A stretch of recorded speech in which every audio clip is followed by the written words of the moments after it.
शिद्दत से सीखने वालों को महेश बाबू का सलाम। तो साहब कैसे हो आप लोग? बोलना बिड़ू बिंदास्त जबरदस्त जिंदाबाद।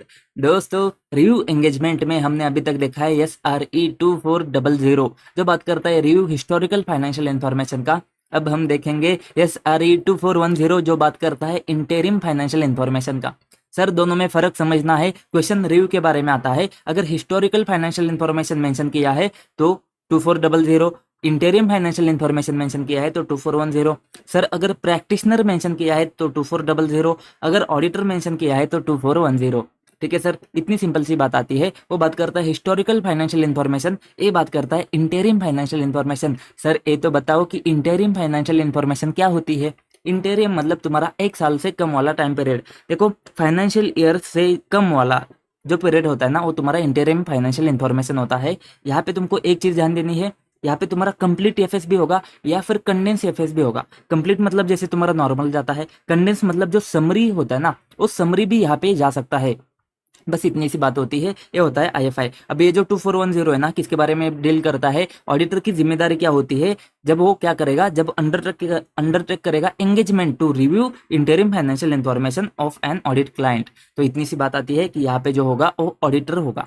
ठीक है सर, 2410 के ऑब्जेक्टिव देखने इंपॉर्टेंट है। सर, कंटेंट बहुत सारा दिखेगा तुम्हारे नजर के सामने, लेकिन मैं तुमको बताऊं, जो मैं आपको बता रहा हूँ ना, बस उसके ऊपर ध्यान दे दो। बाकी कंटेंट है ना, इसके ऊपर ज्यादा ध्यान मत दे दो। मैं क्या समझाने की कोशिश कर रहा हूँ ना, उसके ऊपर ध्यान दे दो। ठीक है सर, ऑब्जेक्टिव के बारे में बात होती है तो हमेशा हर ऐसे का ऑब्जेक्टिव हमको इंपॉर्टेंट होता है, क्योंकि कहीं ना कहीं वो तुम्हारा क्या हो जाता है, सजेस्टेड आंसर का थोड़ा तो पार्ट बन जाता है। ठीक है, तो समझ जाना ऑब्जेक्टिव क्या होता है। 2410 का ऑब्जेक्टिव क्या है? देखो, हम क्या करना है, हमको आईएफआई को प्रिपेयर करेगा मैनेजमेंट, आईएफआई को एफआरएफ के हिसाब से मैनेजमेंट बनाएगा, हमको उसका रिव्यू करना है। इतनी बात समझी? अब ये जो आईएफआई एफआरएफ के हिसाब से बना है ना, तो ये तुम्हारा मैच हो जाएगा। अगर ये तुम्हारा मिसस्टेटेड हो जाता है, ठीक है, अगर ये मिसस्टेटेड हो जाता है तो तुम जो प्रोसेस परफॉर्म करोगे ना, वो प्रोसीजर के जो फाइंडिंग आते हैं ना, उससे तुमको समझना चाहिए, तुमने ये कंक्लूड करना चाहिए कि यहाँ पे मिसस्टेटेड है। ठीक है, तो तुम्हारा जो ऑब्जेक्टिव बनता है ना, देखो वर्डिंग अभी मैं बता रहा हूँ, ऑब्जेक्टिव जो बनेगा ना तुम्हारा, क्या बनेगा कि सबसे पहले देखो, तुम एक कंक्लूड कर पाओ बेस्ड ऑन तुम्हारे फाइंडिंग्स, तुम एक कंक्लूड कर पाओ बेस्ड ऑन योर फाइंडिंग्स कि क्या हुआ है, कि तुम्हारा जो आईएफआई जो है ना, वो तुम्हारा मिसलीड नहीं करता है, मटेरियली मिस्टेटेड नहीं है, मटेरियली मिस्टेटेड नहीं है एज पर एफआरएफ। मैंने क्या बोला? ऑडिटर कंक्लूड करता है बेस्ड ऑन योर फाइंडिंग्स कि ऐसा कुछ उसके नजर में आया है क्या कि आईएफआई जो है ना, आईएफआई जो है ना, वो तुम्हारा एफआरएफ के हिसाब से मटेरियली प्रिपेयर नहीं किया है।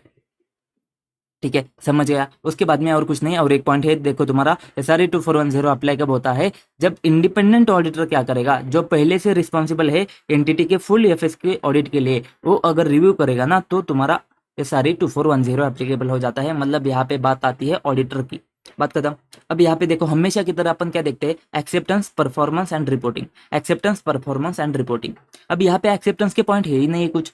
वो जो तुम्हारे पास में SRE 2400 है ना, अगर क्वेश्चन आता है बाय चांस, तो उसके यहाँ पे चेप देना, कोई तुम्हारा डिफरेंट नहीं होता है। सर, क्यों नहीं है यहाँ पे एक्सेप्टेंस के बारे में? क्योंकि देख भाई, तो ऑडिटर है ना, तो ऑडिटर है तो तेरे को बाकी सब चीजें पता है, तूने बाकी सारी चीजें परफॉर्म कर ली है, 210 वगैरह सब हो चुका है, तो ऑडिटर है ना अभी। अभी बस तुझे क्या ध्यान देना है कि जो नया एंगेजमेंट है ना, ये जो नया एंगेजमेंट है ना, बस इसके लिए तू ध्यान दे दे कि ये एंगेजमेंट के टर्म्स को एग्री करके ले ले। ठीक है, अब ये कहाँ पे करेगा? एंगेजमेंट लेटर में करेगा। क्यों करेगा? क्योंकि मिसअंडरस्टैंडिंग नहीं होना चाहिए। मिसअंडरस्टैंडिंग किस चीज का होगा? टर्म्स ऑफ एंगेजमेंट का होगा। टर्म्स ऑफ एंगेजमेंट में क्या जाता है तुम्हारा? ऑब्जेक्टिव एंड स्कोप जाता है, मैनेजमेंट की जिम्मेदारी, ऑडिटर की जिम्मेदारी, form and content of report, वही वाली चीज है तुम्हारी। देखो, ऑब्जेक्टिव स्कोप, ऑडिटर की जिम्मेदारी, मैनेजमेंट की जिम्मेदारी, फॉर्म ऑफ रिपोर्ट, वही सारी चीजें जाती है। इसमें तुमको ज्यादा ध्यान देने की जरूरत नहीं है। सर, समझने की बात आती है, अपन एक्सेप्ट करते हैं, उसके बाद में परफॉर्म करते हैं, उसके बाद में रिपोर्ट देते हैं। परफॉर्म जो करना है ना, परफॉर्म करना है ना, तो यहाँ पे तुमको समझने की बात आती है कि यहाँ पे एक एडिशनल चीज तुमको बनेगी, understanding the entity, environment and इसका इंटरनल कंट्रोल। सर, दो चीज बताऊंगा, थोड़ा सा ध्यान से सुनो। ठीक है, तुम ऑडिटर हो, मैंने माना तुम ऑडिटर हो, तो जो तुमने ऑडिट में अंडरस्टैंडिंग लिया है ना, वो तुम यहाँ पे यूज करोगे क्या? हाँ भाई, यूज कर सकते हो। तो तुमने अंडरस्टैंडिंग फिर से क्यों लेना है? ठीक है, तो इसमें दो चीज आ सकती है। एक जो है ना, हाँ हाँ, माना मैंने तुम ऑडिटर हो, लेकिन तुमने अभी तक पूरा ऑडिट नहीं किया है, ऑडिटर चेंज हो गया तो तुमने पूरा पूरा ऑडिट नहीं किया है, तुम डायरेक्ट ELR करने के लिए आए हो, तुम सीधा आईएफआई करने के लिए आए हो, आईएफआई का रिव्यू करने के लिए आए हो। ठीक है, क्योंकि फॉर एग्जांपल ईयर के बीच में ऑडिटर चेंज हो गया तो पुराना ऑडिटर गया, अभी नया ऑडिटर आता है तो उसको ऑडिट रिपोर्ट तो बाद में देना है, पहले उसको क्या करना है, आईएफआई के ऊपर रिव्यू रिपोर्ट देना है। तो इस केस में तो तुझे पहले से स्टार्टिंग से अंडरस्टैंडिंग ऑब्टेन करना पड़ेगा, पहली चीज अंडरस्टैंडिंग तुझे ऑब्टेन करना पड़ेगा। दूसरी चीज, माना कि तू पुराना ऑडिटर है, ठीक है, हो सकता है कि तू पुराना ऑडिटर है, लेकिन देख भाई, तूने जो अंडरस्टैंडिंग ऑब्टेन किया था ना वो बहुत पहले किया था, 2-3 क्वार्टर हो गए उसके बाद में। अब यहाँ पे तो day to day business change हो जाएगा ना, तो तेरा जो पुराना अंडरस्टैंडिंग है ना उसको तुझे अपडेट करना पड़ेगा कि नहीं, अपडेट करना पड़ेगा कि नहीं। तो ये बात आती है, तुझे नया अंडरस्टैंडिंग लेना पड़ेगा, नहीं तो पुराना अंडरस्टैंडिंग अपडेट करना पड़ेगा, ये चीज तुझे ध्यान देनी पड़ेगी, ठीक है। तो देखो अंडरस्टैंडिंग तो तुमको लेना ही पड़ेगा। तो इस केस में जो नया क्वेश्चन बनेगा ना तुम्हारा, जो नया मतलब अभी तक जो हमने नहीं पढ़ा है ना, वो हम यहाँ पे जो पढ़ रहे हैं ना, वो चीज क्या है, अंडरस्टैंडिंग। अंडरस्टैंडिंग वाला क्वेश्चन अब अभी तक अपन क्या कर रहे हैं, इधर आके पढ़ रहे हैं, ठीक है। तो अंडरस्टैंडिंग के बारे में समझने की कोशिश करो। अंडरस्टैंडिंग क्यों लेना है हमको, ताकि हमको पोटेंशियल मटेरियल मिसस्टेटमेंट कहाँ पे है ना वो आइडेंटिफाई हो जाए, ठीक है। एक बार हमको मिसस्टेटमेंट कहाँ पे है वो समझ में आ जाता है तो अपन क्या कर सकते हैं, उसके ऊपर अपन अपने प्रोसीजर्स परफॉर्म कर सकते हैं, सिलेक्ट कर सकते हैं inquiry, analytical procedures and other review के प्रोसीजर्स, उसके हिसाब से अपन सिलेक्ट कर सकते हैं, ताकि हमको क्या हो जाए, हमको ये समझ जाए हमारा ऑब्जेक्टिव क्या था, सॉरी, हमारा ऑब्जेक्टिव क्या था कि आईएफआई तुम्हारा एफआरएफ के हिसाब से प्रिपेयर नहीं हुआ है क्या, ये हमको कंक्लूड करना था। तो ये चीज के लिए हमको क्या हो जाएगा, हमको समझ में आ जाएगा कि मटेरियल रिस्पेक्ट में एफआरएफ के हिसाब से आईएफआई तुम्हारा प्रिपेयर हुआ है कि नहीं हुआ है, ठीक है सर। तो ये नहीं समझता है तो भी छोड़ दो, ये तुम्हारा आंसर बढ़ाता है बस, और कुछ नया कंसेप्ट नहीं है। तो सिंपल सी 2 चीज आती है, हमको अंडरस्टैंडिंग क्यों लेना है यहाँ पे, क्योंकि पोटेंशियल मटेरियल मिसस्टेटमेंट है तो उसको आइडेंटिफाई हो जाए, और उसी के बेस पे, उसी के आधार पर अपन क्या कर पाए, सिलेक्ट कर पाए अच्छे अच्छे इंक्वायरी, अच्छे अच्छे एनालिटिकल एंड अदर रिव्यू के प्रोसीजर्स। बात खत्म। सर अगर हमारे पास में पहले से अंडरस्टैंडिंग है तो उसको यूज कर सकते हैं क्या, भाई यूज कर सकते हो ना, किसने रोका है तुमको, तुम ऑडिटर हो भाई, तुमको किसने रोका है। सर तुमको कभी कभी अपडेट करना पड़ेगा, अंडरस्टैंडिंग को अपडेट करना बहुत इंपॉर्टेंट होता है। अब ये जो चीज है ना, इसके लिए तुमको क्या करने पड़ेंगे, प्रोसीजर्स परफॉर्म करने पड़ेंगे। क्वेश्चन आएगा, देखो क्वार्टरली रिव्यू है, मतलब तुम्हारा इंटरिम फाइनेंशियल इंफॉर्मेशन है, डिस्कस करो any 5 procedures by which he can update his understanding of the company for carrying out quarterly review। देखो सर इंपॉर्टेंट है, चीज ध्यान से समझो, हम कहाँ पे है, हम एंटिटी के अंडरस्टैंडिंग में है, ठीक है। क्वेश्चन को समझना इंपॉर्टेंट है, अपन अंडरस्टैंडिंग में है। क्वेश्चन क्या आएगा कि ऐसे 5 प्रोसीजर्स बताओ, या फिर प्रोसीजर्स बताओ जिससे तुम अपडेट कर सकते हो, या फिर अपडेट कर सकते हो अंडरस्टैंडिंग, या फिर तुम नया अंडरस्टैंडिंग लेना है तुमको, कैसे भी आएगा, अंडरस्टैंडिंग के ऊपर क्वेश्चन आता है ना, तो तुमको ये वाले प्रोसीजर्स लिखने हैं, ठीक है।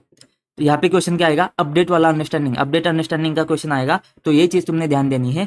5 प्रोसीजर्स पूछे, देखो हमारे पास में बहुत सारे प्रोसीजर्स है, बहुत सारे है, बस तुमको 5 लिखने हैं, 5। तो ये जो सारा है ना, इसका टेंशन नहीं लेने का है, क्योंकि तुमको कितने पूछे, 5 पूछे, मतलब अभी तक तो ऐसे में तो 5 ही पूछे, तो 5 ही पूछेंगे, ज्यादा से ज्यादा है ना भाई 6 या 7, ठीक है। कितने मार्क के लिए कितना लिखेगा तू, 4 मार्क के लिए क्वेश्चन आएगा ना, तो भाई साहब 5 बस हो गए, 5 6 हो गए, बस हो गए, ठीक है। तो भाई साहब यहाँ पे इतने सारे है ना, तो सबसे पहली बात समझो, इसको टेंशन नहीं लेने का है, कोई भी 5 6 तो ऐसे ही याद हो जाएंगे भाई, ऐसे ही याद हो जाएंगे। बट क्वेश्चन समझा क्या तुमको, किसके बारे में बात कर रहा है, अंडरस्टैंडिंग के बारे में। अंडरस्टैंडिंग को अपडेट करने के लिए प्रोसीजर्स आते हैं, देखो सर सर सर रिव्यू के नहीं है, रिव्यू के प्रोसीजर्स आगे आएंगे तुमको, यहाँ पे बस अंडरस्टैंडिंग को अपडेट करने के प्रोसीजर्स है, इस चीज को तुमने गांठ बांधना है। अब करते हैं, मैं तुमको इस क्वेश्चन का आंसर बता देता हूँ, आइए आइए आपका इंतजार है, आ जाइए साहिबा इधर आ जाइए।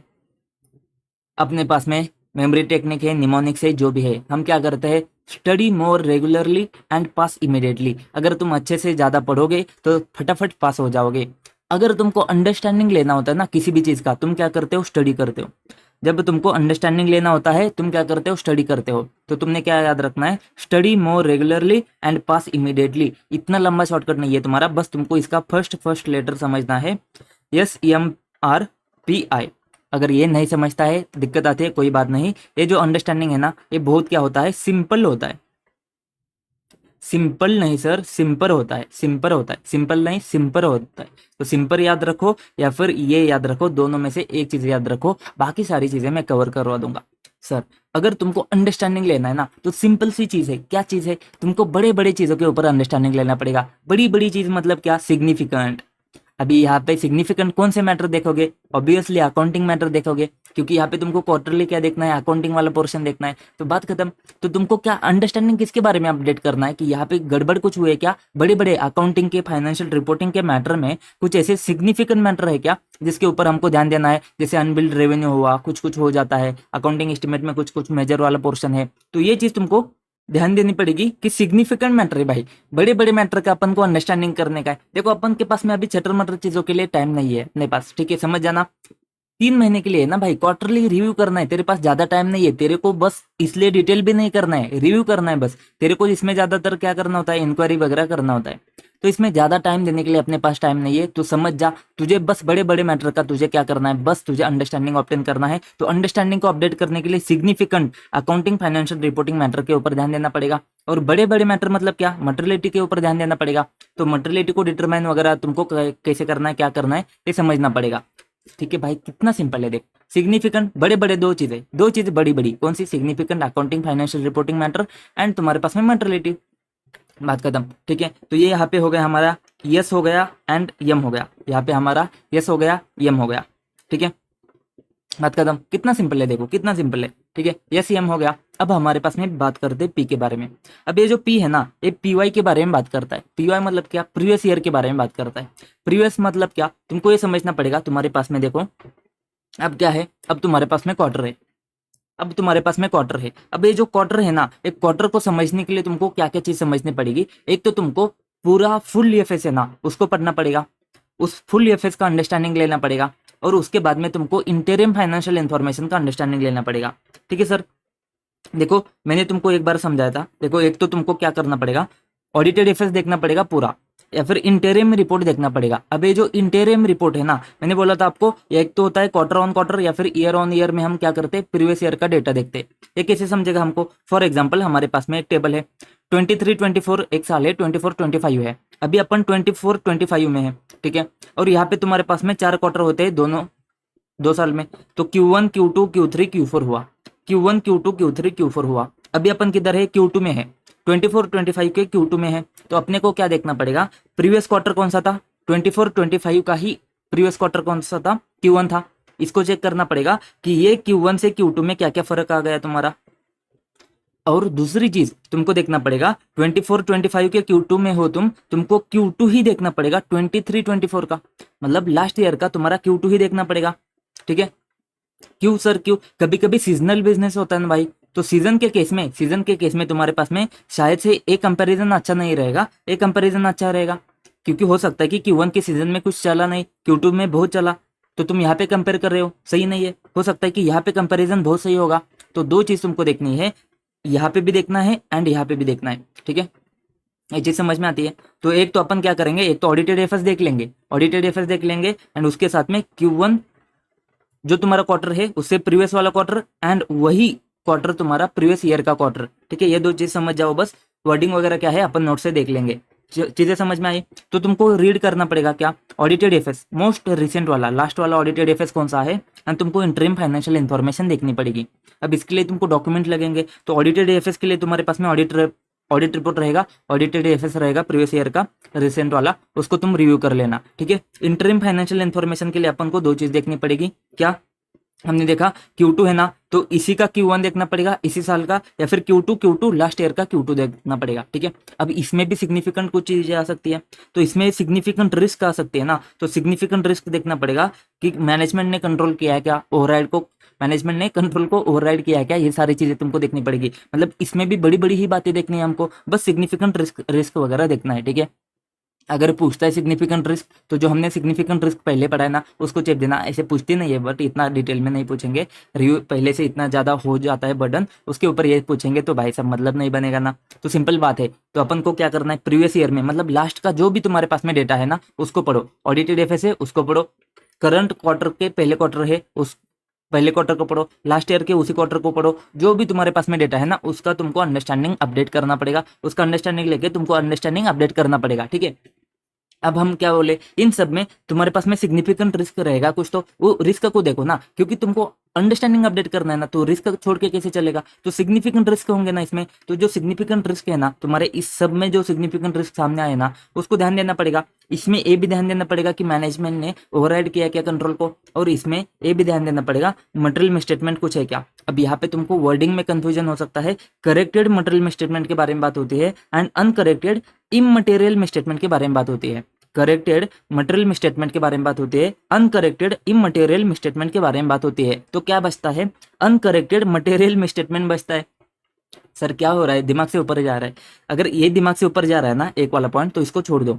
इसके बारे में मैंने आपको बताया था कि अपन है ना लास्ट प्रीवियस ईयर में क्या चेक करेंगे ना, प्रीवियस ईयर में अनकरेक्टेड जो मटेरियल मिसस्टेटमेंट है ना उसको तुमने रिपोर्ट में इंप्लीकेशन दिया रहेगा, ठीक है, उसको अपन को किधर कंसिडर करना पड़ेगा, रिव्यू के प्रोसेस करते हैं उसमें कंसिडर करना पड़ेगा। तो जो अनकरेक्टेड मटेरियल में स्टेटमेंट होते हैं ना करंट ईयर के वगैरह, या फिर उसका रिपोर्ट में इंप्लीकेशन गया है, वो अपन किधर देखेंगे, जब अपन रिव्यू के प्रोसेस परफॉर्म करेंगे तब देखेंगे, ठीक है। यहाँ पे अपन रिव्यू के प्रोसेस परफॉर्म कर रहे हैं क्या, नहीं दोस्त, नहीं दोस्त। फिर से एक बार हम क्या कर रहे हैं, हम अंडरस्टैंडिंग ऑब्टेन कर रहे हैं, अंडरस्टैंडिंग ऑब्टेन कर रहे हैं। तो अंडरस्टैंडिंग के लिए तुमको क्या देखना पड़ेगा, करेक्टेड मटेरियल में स्टेटमेंट लास्ट ईयर में, लास्ट ईएफएस में या फिर लास्ट आईएफआई में, एंड तुम्हारे पास में अनकरेक्टेड इमटेरियल में स्टेटमेंट, छोटे छोटे में स्टेटमेंट देखना है। समझता है तो ठीक है, नहीं समझता है तो छोड़ दो, छोड़ दो दोस्त, छोड़ दो, ठीक है। ठीक है, हमारा क्या हो गया, सिंपल में से क्या हो गया, यस हो गया, एम हो गया, पी हो गया, ठीक है। इसमें से यस में तो कोई बात नहीं थी, एम में भी कोई दम नहीं था, पी में भी कुछ दम नहीं था। अब हम बात करेंगे क्या, आई, आई से I and R, I and R, ठीक है। आर से आता है रिजल्ट, आई से आता है इंक्वायरी, ठीक है। हमको है ना अब अंडरस्टैंडिंग को अपडेट करने के लिए नतीजे समझने पड़ेंगे। किस चीज़ के नतीजे समझने पड़ेंगे, करंट ईयर के ऑडिट प्रोसीजर्स तुमने कुछ एप्लीकेबल अप्लाई किए रहेंगे, क्योंकि अंडरस्टैंडिंग करना है ना तुमको। तो फॉर एग्जांपल ऐसा हो सकता है ना कि तुमने क्या किया है, ऑडिट भी शुरू है तुम्हारा, ऑडिट भी शुरू है, रिव्यू भी शुरू है। तो ऑडिट करते करते ऑडिट के ऑडिट प्रोसीजर्स में तुमने कुछ कुछ तुम्हारे सामने ऐसे आ जाता है, कुछ कुछ उसके नतीजे सामने आ जाते हैं, जिससे तुम्हारा अंडरस्टैंडिंग अपडेट हो जाता है। तो उसको भी तुमको ध्यान देना पड़ेगा यहाँ पे। तो तुमको ध्यान क्या देना है, नतीजे, कौन से नतीजे, ऑडिट के प्रोसीजर्स के, करंट ईयर में जो तुमने ऑडिट के प्रोसीजर्स लगाए हैं ना, उससे भी तुम्हारा अंडरस्टैंडिंग अपडेट हो जाएगा, उसके नतीजे।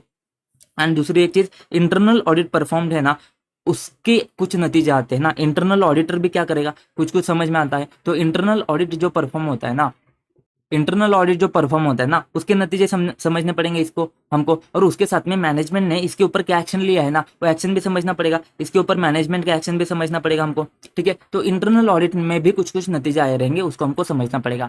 सिंपल बात है भाई, नतीजे दो ही आते हैं। एक तो करंट ईयर में तुमको अंडरस्टैंडिंग अपडेट करने के लिए तुमने ऑडिट के प्रोसेस अप्लाई किए रहेंगे, उसके नतीजे तुमको यहाँ पे समझने पड़ेंगे, उससे तुम्हारा अंडरस्टैंडिंग अपडेट हो जाएगा। इंटरनल ऑडिटर के कुछ अंडरस्टैंडिंग रहेगा, उसके जो नतीजे आते हैं उसको भी तुम ध्यान देके चलो कि मैनेजमेंट ने उसके ऊपर कैसे एक्शन लिया है, ताकि तुम्हारा अंडरस्टैंडिंग अपडेट हो जाएगा, ठीक है। अब ये जो नतीजे है ना, इससे हमको और एक नतीजे मिल जाते हैं, उस नतीजे का हमको इंक्वायरी करनी है, ठीक है। अब अपन इंक्वायरी में आते हैं, ठीक है। सर यहाँ पे जो इंक्वायरी की बात होती है ना, एक किसकी वजह, किसके लिए है, इस इंक्वायरी का पर्पस क्या है, कि हमको बस अंडरस्टैंडिंग अपडेट हो जाए, और कुछ नहीं है, और कुछ नहीं है माए बाप। जो इंक्वायरी अपन करेंगे ना, कौन सी इंक्वायरी, रिव्यू प्रोसीजर्स के लिए, वो आगे आ जाएगी। यहाँ की जो इंक्वायरी है ना, यहाँ पे अपने को बस अंडरस्टैंडिंग को अपडेट करना है। तो अंडरस्टैंडिंग अपडेट करने के लिए इंक्वायरी क्या करेंगे, सबसे पहले अपन ने मैनेजमेंट को कुछ काम लगाया है।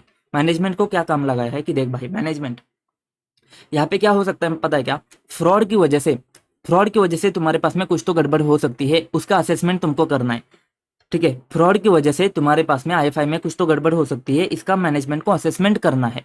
ये मैनेजमेंट के पास में काम लगाया अपन ने। मैनेजमेंट को क्या बोला, मैनेजमेंट फ्रॉड की वजह से ऐसा हो सकता है कि आईएफआई में मिस स्टेटमेंट है वगैरह कुछ है, तो उसका असेसमेंट तुझे चेक करना है। तो मैनेजमेंट जो असेसमेंट करेगा फ्रॉड के रिस्क का, कि फ्रॉड की वजह से मटेरियल मिसस्टेटमेंट होगा, उसके कुछ तो नतीजे आएंगे कि हुआ है, नहीं हुआ है, जो भी हुआ है ना, तो उसके बारे में अपन इंक्वायरी करेंगे।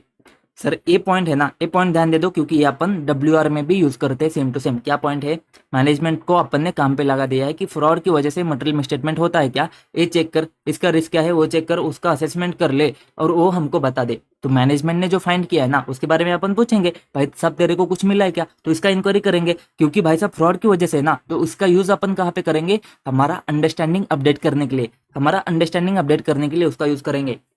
बस बात खत्म। फिर इंक्वायरी में अपन क्या करेंगे, बेसिक इंक्वायरी करेंगे। बेसिक मतलब क्या, अरे ABCD वाले, एबीसी इंक्वायरी करेंगे। ABC एकदम बेसिक एकदम ABC इंक्वायरी करेंगे। ABC मतलब क्या, ऐसे अकाउंटिंग रिकॉर्ड, मतलब देखो हमको क्या देखना होता है, आईएफआई का जो प्रिपेयर करते हैं ना उसका प्रोसेस, हमको उसका अंडरस्टैंडिंग लेना पड़ेगा कि आईएफआई कैसे प्रिपेयर होता है। अभी इसी में तुमको क्या समझना पड़ेगा, इसी में तुमको ये समझना पड़ेगा कि अकाउंटिंग रिकॉर्ड जो है ना वो रिलायबल है क्या तुम्हारे पास में, क्योंकि अगर अकाउंटिंग रिकॉर्ड रिलायबल नहीं है ना तो भाई साहब गड़बड़ हो सकती है। तो एंटिटी को अंडरस्टैंड करना है ना तो तुझे क्या समझना पड़ेगा, आईएफआई का प्रोसेस समझना पड़ेगा, आईएफआई कैसे प्रिपेयर होता है उसका प्रोसेस, एंड जो अकाउंटिंग रिकॉर्ड है ना वो रिलायबल है क्या। तो ए से आता है तुम्हारा अकाउंटिंग रिकॉर्ड, बी से आता है बिजनेस एक्टिविटी में कुछ चेंज है क्या, एंड सी से आता है कंट्रोल, इंटरनल कंट्रोल में कुछ चेंज है क्या। बात खत्म। इंक्वायरी तुमने क्या करनी है, एक तो सबसे बड़ी जो मैनेजमेंट को काम लगाया कि फ्रॉड को असेसमेंट करना है तुमने, फ्रॉड असेसमेंट करके जो नतीजे आते हैं उसके बारे में इंक्वायरी करेंगे, उसको अपन डब्ल्यू में भी यूज करेंगे, मतलब उसके ऊपर डब्ल्यू भी ले लेंगे, क्योंकि फ्रॉड वाली बात है ना तो डब्ल्यू तो हमको लेना ही पड़ेगा, फ्रॉड वाली बड़ी बात है तो डब्ल्यू लेना पड़ेगा। हो सकता है कि तो हमको ठीक से नहीं बताएगा तो अपन तुमसे डब्ल्यू ले लेंगे। बाकी इंक्वायरी क्या करेंगे, एबीसी मैटर के, ए से क्या होता है अकाउंटिंग रिकॉर्ड रिलायबल है क्या, बिजनेस एक्टिविटी में चेंज है क्या, एंड कंट्रोल में चेंज है क्या। बात खत्म। माए बाप कितना सिंपल है, देखो कितना सिंपल है अंडरस्टैंडिंग को अपडेट करना। क्या करते हैं अपन, सबसे पहले बड़े बड़े अमाउंट, बड़े बड़े चीजें, बड़ी बड़ी क्या, significant accounting financial reporting matter कुछ है क्या, मटेरियलिटी के बारे में बात करेंगे। फिर पी, पी से क्या बात करेंगे, प्रीवियस ईयर में, प्रीवियस ईयर में क्या तुम्हारे पास में एफएस है तो एफएस का अंडरस्टैंडिंग। फिर तुम्हारे पास में इंटरिम फाइनेंशियल इन्फॉर्मेशन है तो उसके लिए तुम क्या करोगे, प्रीवियस क्वार्टर का या फिर लास्ट ईयर के उसी क्वार्टर का, उसमें भी कुछ तो रिस्क हुए रहेंगे सिग्निफिकेंट, उसके ऊपर ध्यान देके चलेंगे। ए पॉइंट समझता है तो ठीक है, नहीं तो इसको छोड़ दो। फिर अपन क्या करेंगे, रिपोर्ट करेंगे, रिपोर्ट नहीं, रिजल्ट, रिजल्ट मतलब नतीजे देखेंगे, किसके नतीजे, करंट ईयर के ऑडिट के प्रोसेस में तुमने अंडरस्टैंडिंग करने के लिए कुछ तो किया रहेगा, उसको अपन क्या करेंगे यहाँ पे नोट डाउन करेंगे। और इंटरनल ऑडिट ने भी कुछ तो किया रहेगा जिससे तुम्हारा अंडरस्टैंडिंग ऑब्टेन होगा, मैनेजमेंट ने क्या किया है इसके ऊपर एक्शन लिए रहेंगे, उसको उसको उसके भी नतीजे अपन देखेंगे। और बात आती है फिर इंक्वायरी करेंगे, पूछताछ करेंगे, सबसे पहले फ्रॉड के बारे में करेंगे, उसको डब्ल्यू में भी नोट डाउन करेंगे। और एबीसी, बेसिक बेसिक एबीसी, ऐसे अकाउंटिंग रिकॉर्ड रिलायबल है क्या, बिजनेस एक्टिविटी चेंज है क्या, एंड कंट्रोल चेंज है क्या। भाई साहब कुछ तो दम है क्या इसमें, कुछ तो दम है क्या, सारे पॉइंट याद हो गए, बस अपने को यहाँ पे देखना है।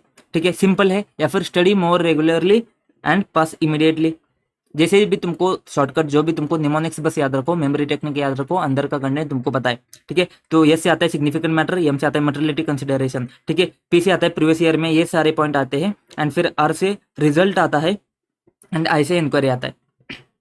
ठीक है, तो ये से सिग्निफिकेंट अकाउंटिंग के लिए तुम देखो significant financial accounting and reporting matter, materiality के लिए डिटरमाइन लेवल ऑफ मटेरियलिटी। ठीक है, फिर आते पी, पी से तुम्हारे पास में देखो यहाँ पे बस वर्डिंग समझ में आ जाओ, कंसेप्ट तुमको समझाए। वर्डिंग क्या है, मोस्ट रिसेंट में तुमको क्या देखना है, एक तो एनुअल वाला एंड प्रायर पीरियड इंटेरिम वाला।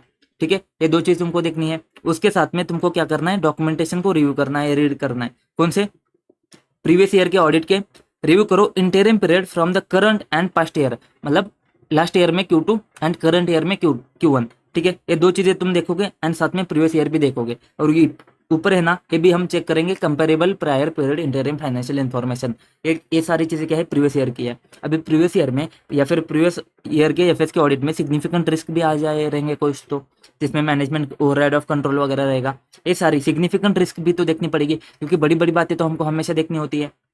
और साथ में ये पॉइंट आपको याद होता है तो ठीक है, नहीं तो छोड़ दो, इतना कुछ टेंशन की बात नहीं है। फिर अपन क्या करेंगे, अपन को करंट ईयर के ऑडिट के प्रोसेस में देखो, ऑडिट प्रोसीजर जो परफॉर्म करे हैं करंट ईयर के एफएस में, उसके जो नतीजे आते हैं ना उसको भी अपन कंसिडर करके चलेंगे, क्योंकि हमको बस अंडरस्टैंडिंग को अपडेट करना है। और इंटरनल ऑडिट परफॉर्म हुआ है उसके नतीजे आते हैं, एंड उसके ऊपर मैनेजमेंट ने क्या एक्शन लिया है उसको भी अपन ध्यान देके चलेंगे, क्योंकि अंडरस्टैंडिंग को अपडेट करना है। फिर इंक्वायरी करेंगे, कुछ बात नहीं है, मैनेजमेंट को असेसमेंट करने के लिए बोला था कि फ्रॉड की वजह से मटेरियल मिसस्टेटमेंट है क्या, तो उसके नतीजे क्या आते हैं उसके ऊपर मैनेजमेंट से इंक्वायरी करो, उसको डब्ल्यू में भी यूज करेंगे। फिर एबीसी, ऐसे है तुम्हारे पास में अकाउंटिंग रिकॉर्ड्स रिलायबल है क्या, बी से आता है बिजनेस एक्टिविटी में चेंज है क्या, इंटरनल कंट्रोल में चेंज है क्या। बात खत्म, बात खत्म, बात खत्म, बात खत्म। फिर मैंने आपको बताया था कि ऑडिटर, अगर नया नया ऑडिटर आता है तो उसको तो पहले पूरा ना एकदम फ्रेश फ्रेश अंडरस्टैंडिंग ऑब्टेन करना पड़ेगा, उसको अपडेट नहीं करना है, उसको फ्रेश फ्रेश ऑब्टेन करना है अंडरस्टैंडिंग। अभी कभी कभी क्या होता है, कंपोनेंट वगैरह आता है ना, तो उस केस में तुमको कम्युनिकेट करना पड़ता है रिव्यू प्रोसेस क्या है, क्योंकि देखो यहाँ पे तुम्हारे पास में 3 महीने का ही टाइम है, तुम क्या करोगे, अब कंपोनेंट वगैरह तुमको अच्छे से पता है, तो कंपोनेंट ऑडिट के टाइम पे तुमको क्या करना होता है, उसके साथ में कम्युनिकेशन करना होता है, प्लानिंग स्टेज पे अपन कम्युनिकेशन करते हैं।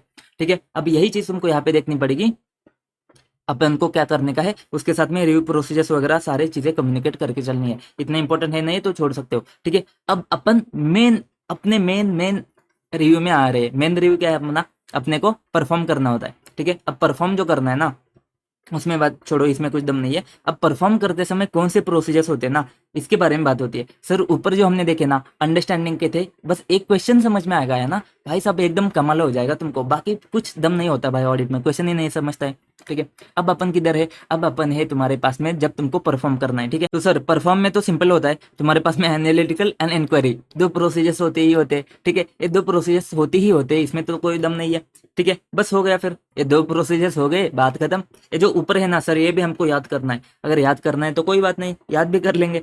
इसके लिए अपन ने बोला था राम जी की पिक देखो, राम पिक या फिर रैप माइक, एक्सक्यूज मी, राम पिक या फिर रैप माइक, जो भी तुमको याद आता है ना, माइक लेके रैप करो या फिर राम जी की पिक देखो। अरे राम जी की पिक देखो, जो भी तुमको याद होता है, ठीक है। अपन यूज क्या करते हैं, माइक लेके रैप करो, तो रैप माइक। रैप माइक में अपने को क्या है, रीड करना है। क्या रीड करोगे, आईएफआई को रीड करोगे। वाह वाह वाह वाह, क्या पॉइंट है। फिर ऐसे एनालिटिकल प्रोसीजर्स होता है एंड ऐसे इंक्वायरी होता है। वाह वाह वाह वाह, ये तो नया है बहुत। फिर अपन क्या करते हैं, पी से हम क्या करेंगे, पास्ट ऑडिट रिव्यू को क्या करेंगे,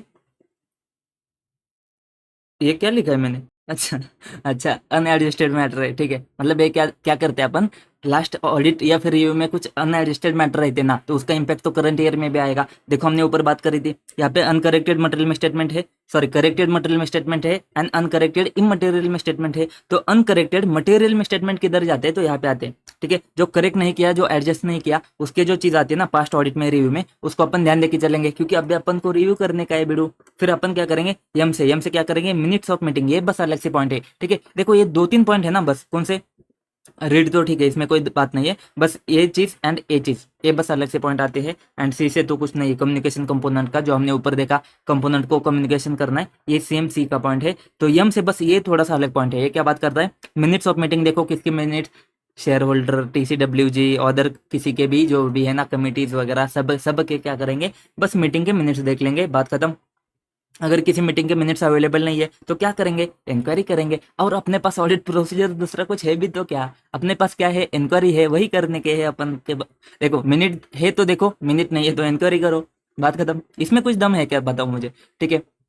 रीड करना है, एनालिटिकल प्रोसेस, ठीक है। इंक्वायरी में जाते हैं, इंक्वायरी जो है ना, इसको जानने से पहले बाकी सारी चीजें क्लियर करके जाते हैं, क्योंकि इंक्वायरी में तो दम है ही नहीं है, ठीक है। सबसे पहले अपन क्या करेंगे, रीड करेंगे। तो रिव्यू करो इन्फॉर्मेशन जो प्रिपेयर नहीं करी है तुम्हारे एफआरएफ के हिसाब से, ऐसा कुछ है क्या, इसके लिए तुम क्या करोगे, रिव्यू करोगे, मतलब रीड करोगे। जो तुम्हारे पास में आईएफआई है, जो तुम्हारे पास में आईएफआई है उसका रिव्यू करना है, तो रीड तो करना पड़ेगा, रीड करो, रिव्यू करो, बात खत्म। फिर अपन क्या करेंगे, फिर RA, ऐसे एनालिटिकल प्रोसेस होते हैं, इसके बारे में भी बात करते हैं अलग से, ठीक है। ये प्रोसेस के छोड़ो, फिर P आता है। P से क्या है, प्रीवियस ऑडिट के रिव्यू के रिजल्ट। इसमें क्या हो सकता है, जो मैटर है ना, जो उसने क्या किया है, प्रीवियस ऑडिट को या फिर रिव्यू रिपोर्ट को मॉडिफाई किया है ना, वो एडजस्ट नहीं किया है, अनएडजस्टेड है, तो उसका कंसिडर तुमको करना पड़ेगा। क्योंकि अगर वो प्रीवियस ईयर में वो मैटर की वजह से मॉडिफिकेशन है ना, तो हो सकता है कि करंट ईयर में भी मॉडिफिकेशन आ जाएगा। सिंपल सी बात है, जैसे अपन ऐसे 710 में बात करते हैं वैसे ही बात होती है यहाँ पे। लेकिन रेफरेंस ऐसे का नहीं देना है, नहीं देना है, नहीं देना है, किधर भी नहीं देना है, ठीक है।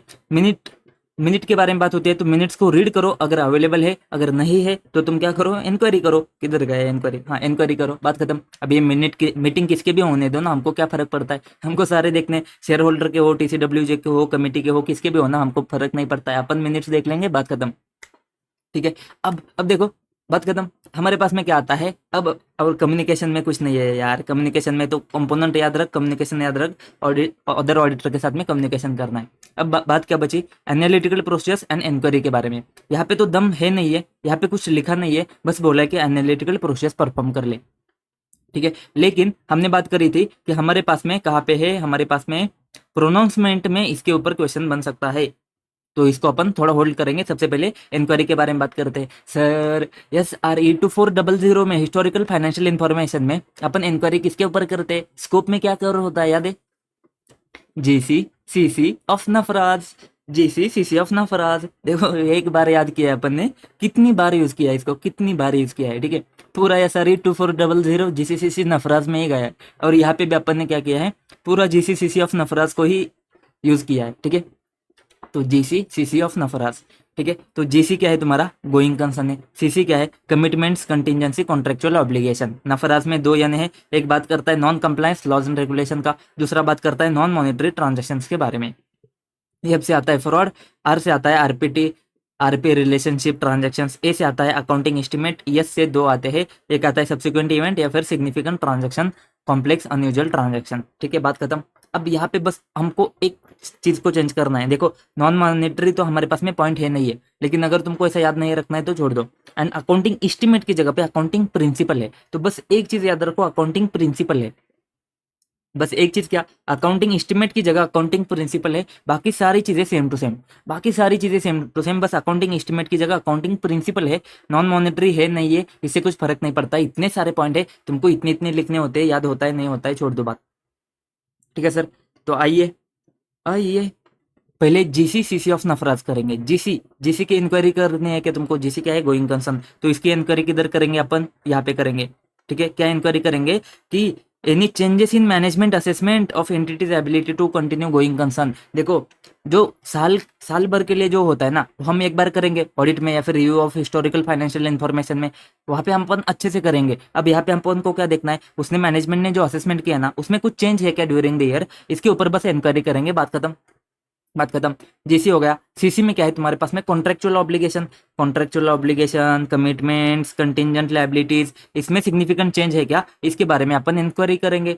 जीसी सीसी ऑफ नफराज। एन में क्या है तुम्हारे पास है, non compliance, non compliance with laws and regulations. ठीक है, एन हो गया।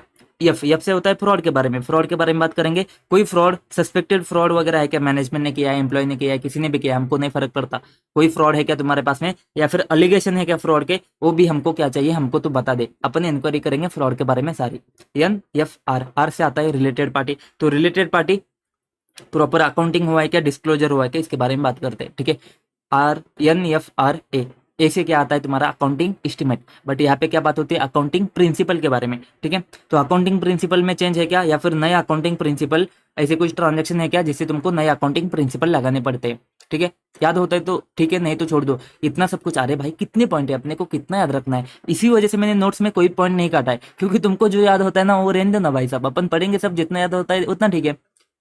तो N F R A yes, yes क्या है तुम्हारे पास में, सब्सिक्वेंट इवेंट है, सिग्निफिकेंट ट्रांजेक्शन है। तो सिग्निफिकेंट किधर गया तुम्हारा, देखो यहाँ पे सिग्निफिकेंट, अच्छा अजम्पशन का है, यहाँ पे देखो कॉम्प्लेक्स सिचुएशन, अनयूजुअल ट्रांजेक्शंस, ये क्या है तुम्हारे पास में, सिग्निफिकेंट ट्रांजेक्शन है। यहाँ पे भी देखो सिग्निफिकेंट ट्रांजेक्शन है। एंड दूसरा चीज क्या है, सब्सिक्वेंट इवेंट है। सब्सिक्वेंट इवेंट के बारे में इंक्वायरी कहाँ पे करेंगे, यहाँ पे करेंगे। Management has identified all the event requiring adjustment और disclosure up to the date of review report. ये कौन से ट्रांजेक्शन होते हैं, सब्सिक्वेंट इवेंट के होते हैं, इसके ऊपर भी अपन इंक्वायरी करेंगे, बात खत्म। जीसीसीसी ऑफ नफराज इंक्वायरी, सारे देखो ये नीचे के पॉइंट भी इंक्वायरी के ही पॉइंट है, नया कुछ बताया क्या, नया कुछ नहीं बताया। तो सब इंक्वायरी में तुमको क्या ध्यान देना है, जीसीसीसी नफराज में सारे पॉइंट के ऊपर तुमने क्या करनी है, इंक्वायरी करनी है, बात खत्म, बात खत्म, बात खत्म। सर कुछ तो दम है क्या इसमें, क्या करेंगे अपन, रामपिक या फिर रैप माइक, ठीक है, जो भी तुमको याद होता है। सबसे पहले रीड करेंगे, रीड करेंगे, बात खत्म। ए से एनालिटिकल प्रोसेस करेंगे, पी से तुमको क्या करना है, प्रायर ऑडिट वो देखना है, एम से क्या करना है तुमको, मिनट की मीटिंग चेक करने हैं, आई से तो इंक्वायरी होता है, एंड सी से तुमको, आई से इंक्वायरी होता है, एंड सी से तुमको कम्युनिकेशन करना है, बात खत्म। इंक्वायरी में अपन क्या करेंगे, वही जो 2400 में करते हैं, जैसे सीसी ऑफ नफराज करेंगे। इसमें जो पॉइंट बचे हैं ना, दो तीन तीन पॉइंट बचे हैं हमारे पास में, वो तीन पॉइंट क्या बात करते हैं, एफआरएफ के हिसाब से प्रिपेयर किया है, प्रेजेंट किया है। ठीक है, फिर अनकरेक्टेड मिसस्टेटमेंट जो तुमको पता है, और फिर क्या सिग्निफिकेंट अजम्पशन तुमने यूज की है, याद होता है तो ठीक है, नहीं तो छोड़ दो। इतने सारे पॉइंट है भाई, कितने पॉइंट है दिख रहे क्या तुमको। ठीक है सर, एक जो चीज हमने छोड़ी है ना, एनालिटिकल प्रोसेस, एक मिनट दे दो, मैं तुमको लेकर चलता हूँ प्रोनाउंसमेंट में, ये तुम्हारे मॉडल में नहीं है, बट अगर तुम्हारे पास में देखो, हालांकि एनालिटिकल प्रोसेस इंपॉर्टेंट होता है ना, जैसे इंक्वायरी होता है वैसे एनालिटिकल भी इंपॉर्टेंट है ना, बस इसकी वजह से इतना ही देखेंगे अपन प्रोनाउंसमेंट में से, क्योंकि है बहुत सिंपल है, और छोड़ के जाओगे एग्जाम में आएगा समझ नहीं पाओगे, तो इतनी सी बात है ना, तो करके जाते ना। बट बात कहाँ पे ध्यान देनी है तुमने, आईएफआई में है अपन, आईएफआई में एनालिटिकल प्रोसेस के बारे में अगर पूछता है, अगर पूछता है तो इस चीज को ध्यान देना है तुमने। क्या देना है, तुम क्या करोगे, एनालिटिकल मतलब तुम क्या करते हो, कंपेयर करते हो, तो यहाँ पे जो भी पॉइंट है ना, सब पॉइंट तुम्हारा कंपेयर के बारे में होता है। बहुत सिंपल सिंपल चीज़ें ध्यान रखो। कंपेयर क्या करोगे, देखो financial information non financial information को कंपेयर करोगे, ठीक है। जो तुम्हारे पास में रिकॉर्डेड अमाउंट है एंड एक्सपेक्टेशन है, यही तो अपन करते हैं, जैसे 520 में करते हैं, रेफरेंस नहीं देना है लेकिन, ठीक है। तो रिकॉर्डेड अमाउंट एंड एक्सपेक्टेशन जो डेवलप किया है तुमने, वो दोनों को कंपेयर करोगे तुम। उसके बाद में रेशो को, इंडिकेटर को चेक करोगे तुम। और क्या होता है तुम बताओ ना तुम, और क्या होता है, जो तुम्हारे पास में बजट है एंड एक्चुअल है, बजट वर्सेस एक्चुअल चेक करोगे, budget versus actual, non financial versus financial, recorded versus expected, यही सारी चीजें लिखो ना। रेशोज को कंपेयर करोगे तुम, एक्सपेंसेस देखोगे तुम, फिर डिसएग्रीगेटेड डेटा जिसमें तुम क्वार्टरली, मंथली, वीकली कंपेयर करोगे, प्रोडक्ट लाइन वाइज करोगे, लोकेशन वाइज करोगे। बस यही चीज़ है भाई, जितना याद होता है उतना तुम लिख सकते हो। कुछ तो मार्क्स आएंगे ना भाई, बस तुमको पता है इस वजह से मार्क्स आएंगे, नहीं तो नहीं आएंगे, ठीक है। तो यहाँ पे क्या करोगे, इमीडिएटली प्रीसीडिंग इंटरिम पीरियड को तुम कंपेयर करोगे।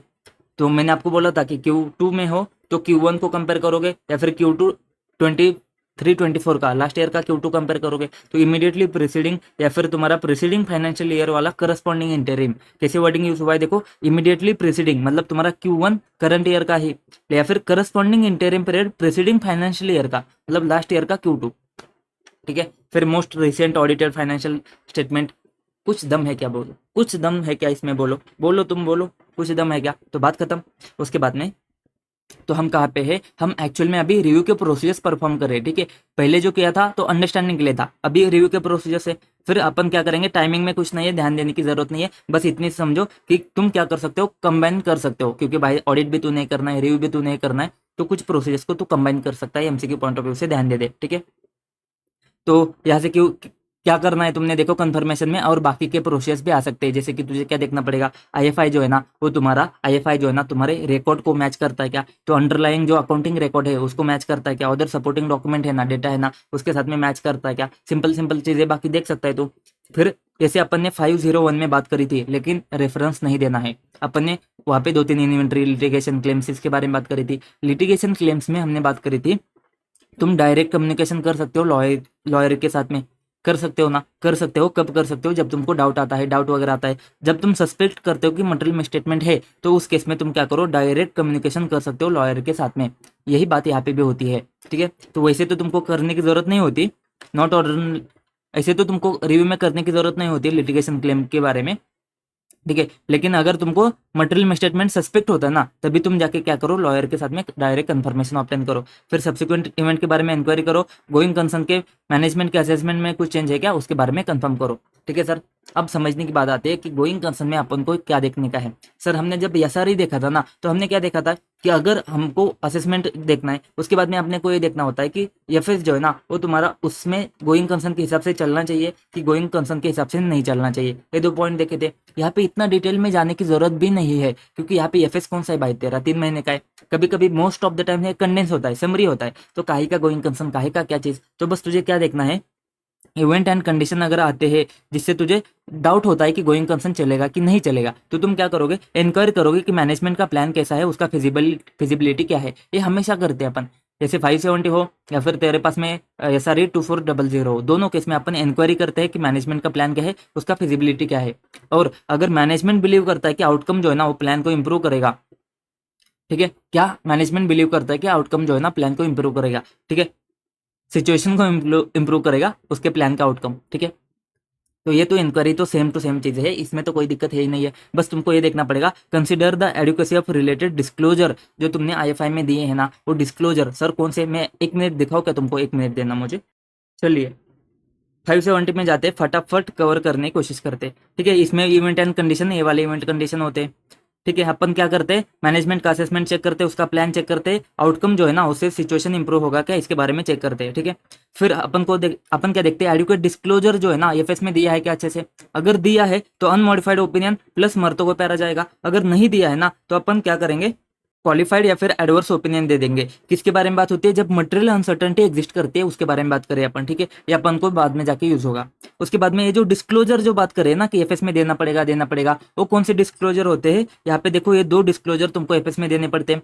अगर मटेरियल अनसर्टेनिटी एग्जिस्ट करती है ना, तुमको क्या करना पड़ेगा, तुमको बताना पड़ेगा इवेंट एंड कंडीशन कौन सा था, मैनेजमेंट का प्लान क्या था, वो कैसे डील करेगा उस इवेंट के साथ में, एंड एफएस में तुमको क्लियरली डिस्क्लोज करना पड़ेगा कि मटेरियल अनसर्टेनिटी है और इसी वजह से हमको क्या करना पड़ेगा, ऐसा हो सकता है कि एसेट को अपन रियलाइज नहीं कर पाएंगे, लायबिलिटी को डिस्चार्ज नहीं कर पाएंगे नॉर्मल कोर्स ऑफ बिजनेस में, ठीक है। ये 2 डिस्क्लोजर तुमको एफएस में देने पड़ते हैं। अब यहाँ पे बात होती है कि अगर ये डिस्क्लोजर जो है ना वो एडिक्वेट है कि नहीं है, ये तुमको यहाँ पे बस कंसिडर करके चलना पड़ेगा। बात खत्म, बात खत्म। अभी इसमें तुमने ध्यान क्या देना है, auditor does not require corroborating feasibility of management plans और outcome of those plans for going concern purpose. उसको ज़्यादा ये करने की जरूरत नहीं है, उसने बस इंक्वायरी वगैरह कर लिया, बात खत्म हो गई, तुम ज़्यादा उसमें घुसो मत। लेकिन अगर तुमको लगता है कि मटेरियल एडजस्टमेंट करने की जरूरत है ना, तो उस केस में क्या करो, परफॉर्म करो एडिशनल प्रोसेस, ठीक है। तो वैसे तो तुमने ज़्यादा घुसने की जरूरत नहीं है, लेकिन मटेरियल एडजस्टमेंट की नीड होती है ना। ये मटेरियल एडजस्टमेंट क्या है इसको अपन समझेंगे। देखो यहाँ पे भी आएगा, नीचे भी आएगा, ठीक है। तो मटेरियल एडजस्टमेंट ही इंपॉर्टेंट पोर्शन होता है आईएफआई का। अगर इसमें करने की जरूरत होती है ना, तो भाई सब ऐसे तुमको छोड़ के नहीं जमेगा, यहाँ पे तुमको एडिशनल प्रोसेस परफॉर्म करने पड़ेंगे। अभी तक कहाँ पे अपन, अभी तक अपन रिव्यू के प्रोसेस में अटके हैं। अभी अपन थोड़ा सा उससे बाहर आते हैं। अब अपन को मिस स्टेटमेंट जानना पड़ेगा और रिपोर्ट में जानना पड़ेगा। मिस स्टेटमेंट को अपन जानते हैं। मिस स्टेटमेंट के लिए तुमको समझना पड़ेगा, जो अनकरेक्टेड मिस स्टेटमेंट है ना, उसको हमको अपन को क्या देखना पड़ेगा, एग्रीगेट इंडिविजुअली वो तुम्हारे पास में मटेरियल है क्या, ठीक है। तो उसके हिसाब से तुमको क्या करना पड़ेगा, अगर मटेरियल है, अनकरेक्टेड में स्टेटमेंट है, तो मटेरियल एडजस्टमेंट करने की जरूरत हो जाएगी। आईएफआई में तुमको मटेरियल एडजस्टमेंट करना पड़ेगा, आईएफआई को मटेरियली चेंज करना पड़ेगा। तो अगर आईएफआई में मटेरियल एडजस्टमेंट करना है ना, क्यों, क्योंकि तुम्हारा आईएफआई एफआरएफ के हिसाब से प्रिपेयर होना चाहिए।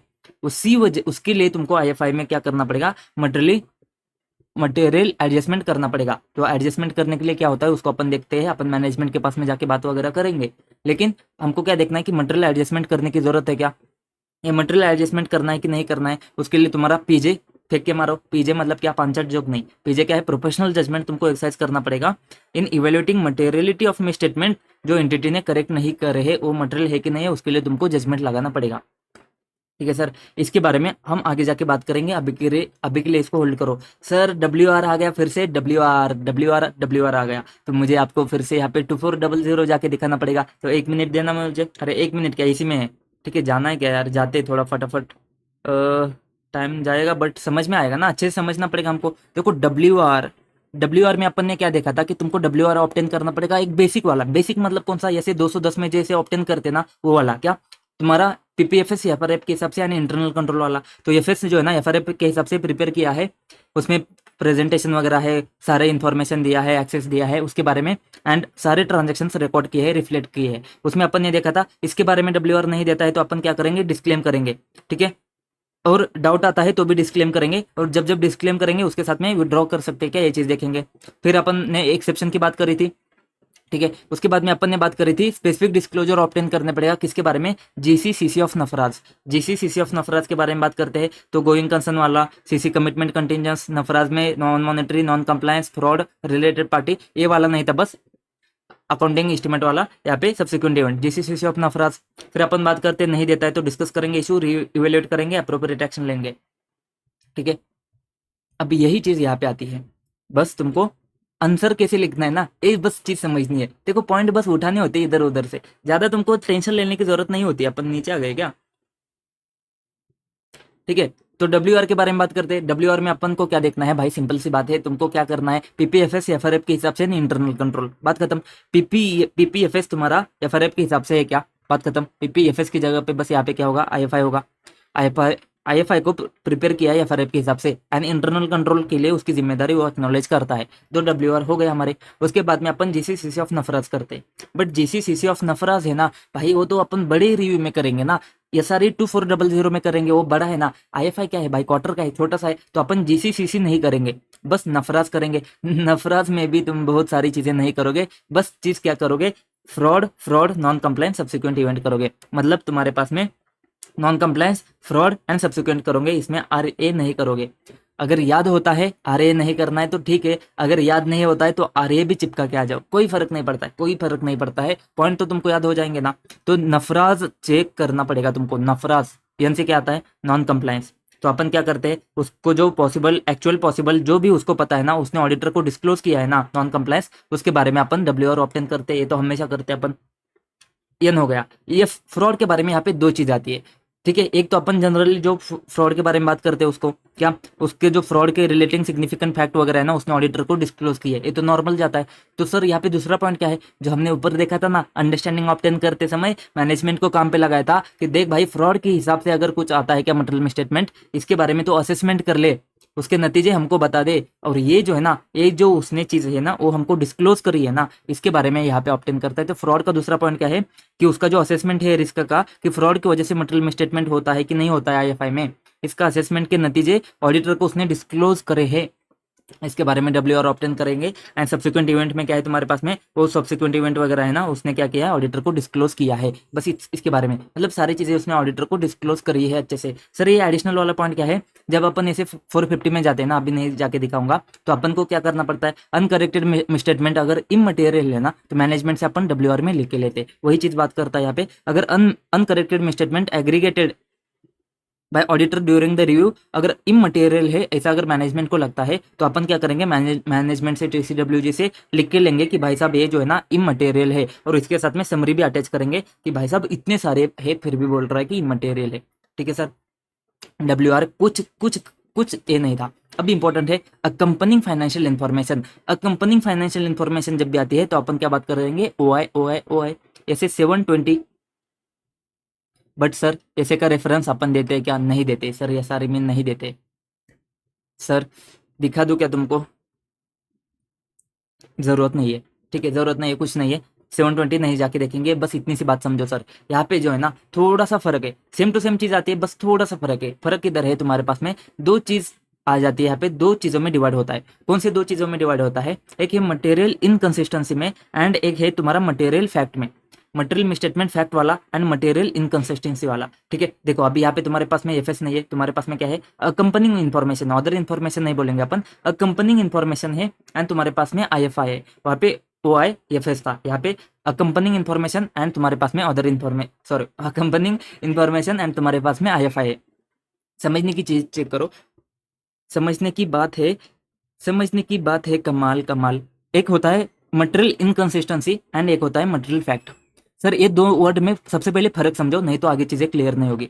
मटेरियल इनकंसिस्टेंसी मतलब क्या है, आईएफआई में कुछ इन्फॉर्मेशन है, अकम्पनिंग इन्फॉर्मेशन जो है ना उसमें कुछ इन्फॉर्मेशन है। ठीक है, ये दोनों में फर्क है, ये दोनों में क्या है, फर्क है। फॉर एग्जांपल सर आईएफआई में तुमने प्रॉफिट एंड लॉस अकाउंट दिया है, जिसमें तुम्हारे पास में प्रॉफिट आता है तुम्हारे पास में फॉर एग्जांपल 5 करोड़ का, और अकम्पनिंग इन्फॉर्मेशन में तुमने और एक प्रॉफिट एंड लॉस अकाउंट दिया है। सर ये सप्लीमेंट्री इन्फॉर्मेशन के बारे में बात नहीं कर रहा हूँ मैं, और कोई तो एक प्रॉफिट एंड लॉस अकाउंट दिया है, एंड उसमें जो प्रॉफिट आता है ना वो प्रॉफिट है तुम्हारे पास में 10 करोड़। सर ऐसा कैसे होगा कि इसमें 10 करोड़ है, तो उसने क्या है ना, आईएफआई में उसने सही से जो अपन ने बोला एफआरएफ के हिसाब से दिया है, लेकिन जो साथ में एडिशनल प्रॉफिट दिया है ना उसने बड़ा चढ़ा के दिया है। उसने है ना उस सिचुएशन को अच्छा बताने के लिए, उसको अच्छा दिखाने के लिए उसने क्या किया है पता है क्या, कुछ कुछ चीजें एडजस्ट करी है। सर क्या एडजस्टमेंट हो सकते हैं, जैसे डिप्रिसिएशन को एडजस्ट किया है, वो बोला यहाँ पे नॉन कैश आइटम है या हमारे पास में कैश प्रॉफिट ज्यादा है, या फिर हो सकता है कि रिसर्च एंड डेवलपमेंट का खर्चा है वो बहुत ज्यादा था, 5 करोड़ 10 करोड़ का था। ठीक है, उसने क्या किया है, वो वाले प्रॉफिट है ना जो अकम्पनिंग इन्फॉर्मेशन जो पीएनएल जाता है ना, उसने आरएनडी को कंसिडर नहीं किया। क्यों, वो बोलता है कि आरएनडी है ना ये हमारा एक बार का खर्चा होता है, इसको अपन एसेट में डाल देंगे, पीएनएल में नहीं डाल देंगे। तो ऐसे करके ना वो क्या करता है, कुछ तो अलग वाला दिखा के सिचुएशन को इम्प्रूव सिचुएशन बताने के लिए क्या करता है, अकम्पनिंग इन्फॉर्मेशन में जाने की कोशिश कर रहा है, उसमें कुछ तो अलग बताने की कोशिश कर रहा है। तो अब क्या है तुम्हारे पास में, अब जो अकम्पनिंग इन्फॉर्मेशन है एंड आईएफआई है ना, ये दोनों में क्या है, गड़बड़ है, दोनों मैच नहीं करते हैं। अगर ऐसी चीज आती है तो मटेरियल इनकंसिस्टेंसी की बात होती है।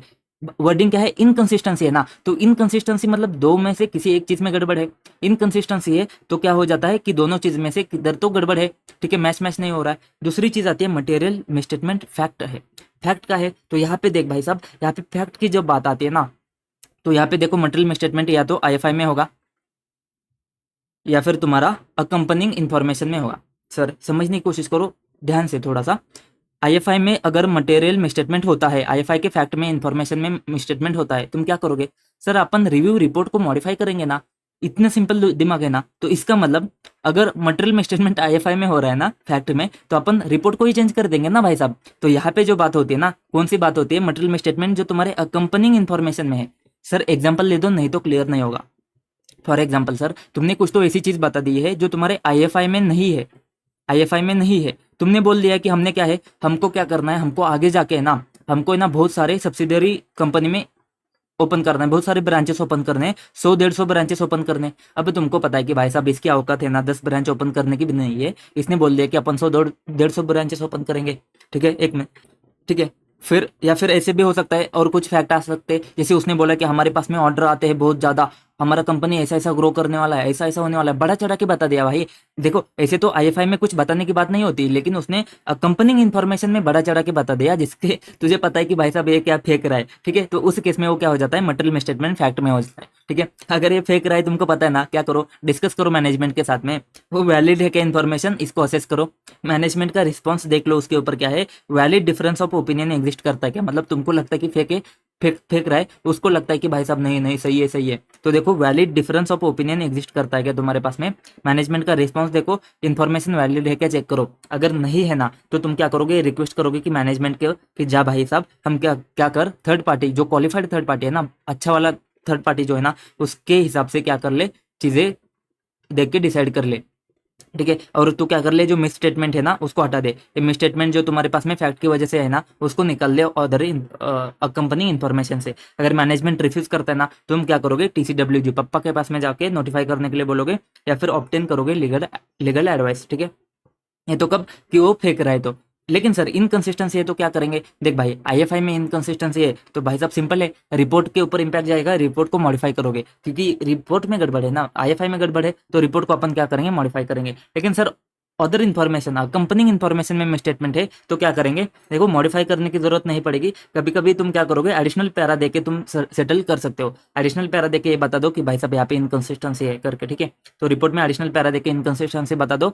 अगर रिपोर्ट नहीं दिया है ना तो ज़्यादा से ज़्यादा तुम क्या कर सकते हो, विथहोल्ड कर सकते हो कि रिपोर्ट नहीं दिया है तो इशू मत करो, तुम्हारे पास रहने दो जब तक कि वो करेक्ट नहीं करता है। या फिर अगर पॉसिबल है तो विड्रॉ भी कर सकते हो तुम, तुम्हारे पास में ऑप्शन दिया है, या तो रिपोर्ट में एडिशनल पैरा देके शांत कर दो, क्योंकि भाई छोटा मोटा मैटर है तो एडिशनल पैरा देके चुप कर दो, या फिर रिपोर्ट इशू मत करो, बहुत बड़ा मैटर है तो रिपोर्ट ही इशू मत करो, या फिर विड्रॉ कर दो, ठीक है। पॉसिबल है तो तुम क्या करो, विड्रॉ करो, छोड़ दो भाई, एंगेजमेंट ही छोड़ दो, मैनेजमेंट मूर्ख है, तुम्हारी बात नहीं सुनता है। तो बस इतनी सी बात है दोस्त, बहुत ज़्यादा टाइम दे रहा हूँ मुझे लग रहा है, बट क्लियर होना चाहिए ना दोस्त, ठीक है। तो इनकंसिस्टेंसी है, क्यों है, क्योंकि भाई साहब मैनेजमेंट क्या कर रहा है, मोर पॉजिटिव पिक्चर बढ़ा चढ़ा के दिखाने की कोशिश कर रहा है, आईएफआई से तुम्हारा जो ऑपरेशन के जो नतीजे है ना उसको अच्छे से दिखाने की कोशिश कर रहा है, रिकंसिलेशन वगैरह नहीं है। तो तुम्हारे पास में कंसिस्टेंसी आएगी, या तो आईएफआई में आएगी या फिर अकम्पनिंग इन्फॉर्मेशन में आएगी। अगर आईएफआई में है ना जिसमें अमेंडमेंट करने की जरूरत है और मैनेजमेंट रिफ्यूज करता है, अमेंडमेंट नहीं करता है, तुम क्या करोगे, ऑडिट रिपोर्ट, सॉरी ऑडिट नहीं यार, रिव्यू रिपोर्ट को तुम क्या करोगे, मॉडिफाई करोगे, इम्पैक्ट जाएगा। कंपनी इन्फॉर्मेशन को करेक्शन करना है, मैनेजमेंट रिफ्यूज करता है तो एडिशनल पैरा दोगे, या फिर रिपोर्ट को विथहोल्ड करोगे, या फिर एंगेजमेंट से विड्रॉ करोगे, जैसी तुम्हारी मर्जी है। मिस स्टेटमेंट आता है, मैनेजमेंट फेंक रहा है तो डिस्कस करो मैनेजमेंट के साथ में, असेस करो इन्फॉर्मेशन सही है क्या, मैनेजमेंट का रिस्पॉन्स देखो, और अगर valid difference of opinion exist करता है क्या, उसके साथ में तुम रिक्वेस्ट करोगे मैनेजमेंट को कंसल्ट कर ले क्वालिफाइड थर्ड पार्टी से। एंड उसके बाद में मैनेजमेंट अगर रिफ्यूज करता है to correct material statement of fact, TCWG पप्पा के पास में जाओ, या फिर ऑब्टेन करो लीगल एडवाइस।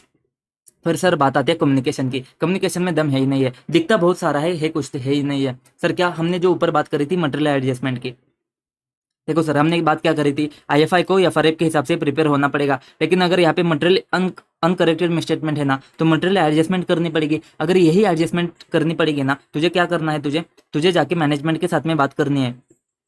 इधर गया, हाँ देखो मैनेजमेंट इधर है, मैनेजमेंट के साथ में तुझे क्या करनी है, अगर ऑडिटर को लगता है कि मटेरियल एडजस्टमेंट करने की जरूरत है ताकि तुम्हारा आईएफआई या FRF के हिसाब से मैच हो जाए, तो उसके लिए तुम क्या करोगे, कम्युनिकेट करोगे अप्रोप्रिएट लेवल ऑफ मैनेजमेंट के पास में। लेकिन हमेशा की तरह मैनेजमेंट का जो रिस्पॉन्स है ना उसको तुमको चेक करना पड़ेगा, रीजनेबल अमाउंट ऑफ टाइम में उसका रिस्पॉन्स चेक करना पड़ेगा। अगर तुमको लगता है कि इनएडुकेट है उसका रिस्पॉन्स, तुम क्या करोगे, पप्पा के पास में जाओगे, TCWG के पास में जाओगे। अभी हो सकता है कि TCWG भी मैनेजमेंट की तरह ही मूर्ख निकल जाता है, तो तुम क्या करोगे, तुम्हारे पास में ऑप्शन क्या बचता है, रिपोर्ट को मॉडिफाई करो या फिर एंगेजमेंट से विड्रॉ करो, दो ऑप्शन बचते हैं। लेकिन सर जितने स्टार है उतने स्टार चिपका दो, यहाँ पे इस सेंटेंस को जितने स्टार है चिपका दो। क्या बात कर रहा है, देखो बात कर रहा है कि देखो तुम मॉडिफाई करोगे पता है, ठीक है, या फिर विड्रॉ करोगे पता है, पॉसिबल है तो विड्रॉ करोगे। लेकिन सर यहाँ पे तो मैनेजमेंट मूर्ख है, साथ में TCWG भी मूर्ख है, इनके साथ में, इनके संगत में मत रखो, निकल जाओ। संगत में मत रहो मतलब क्या सर? सर तुम यहाँ पे आईएफआई के रिव्यू रिपोर्ट में हो, लेकिन तुम्हारे पास में दूसरा भी काम है ना, ऑडिट रिपोर्ट देना। तो एनुअल एफएस का तुम ऑडिट करते हो ना, उससे भी निकल जाओ, वहां से भी रिजाइन करने की पॉसिबिलिटी देखने के लिए बोल रहा है। जो तुम्हारा एफएस है ना, ओरिजिनल वाला एफएस, उसके ऊपर ऑडिट रिपोर्ट देना है ना तुमको, वो ऑडिट के एंगेजमेंट से भी रिजाइन कर लो अगर पॉसिबल है तो। इसके बारे में बात कर रहा है।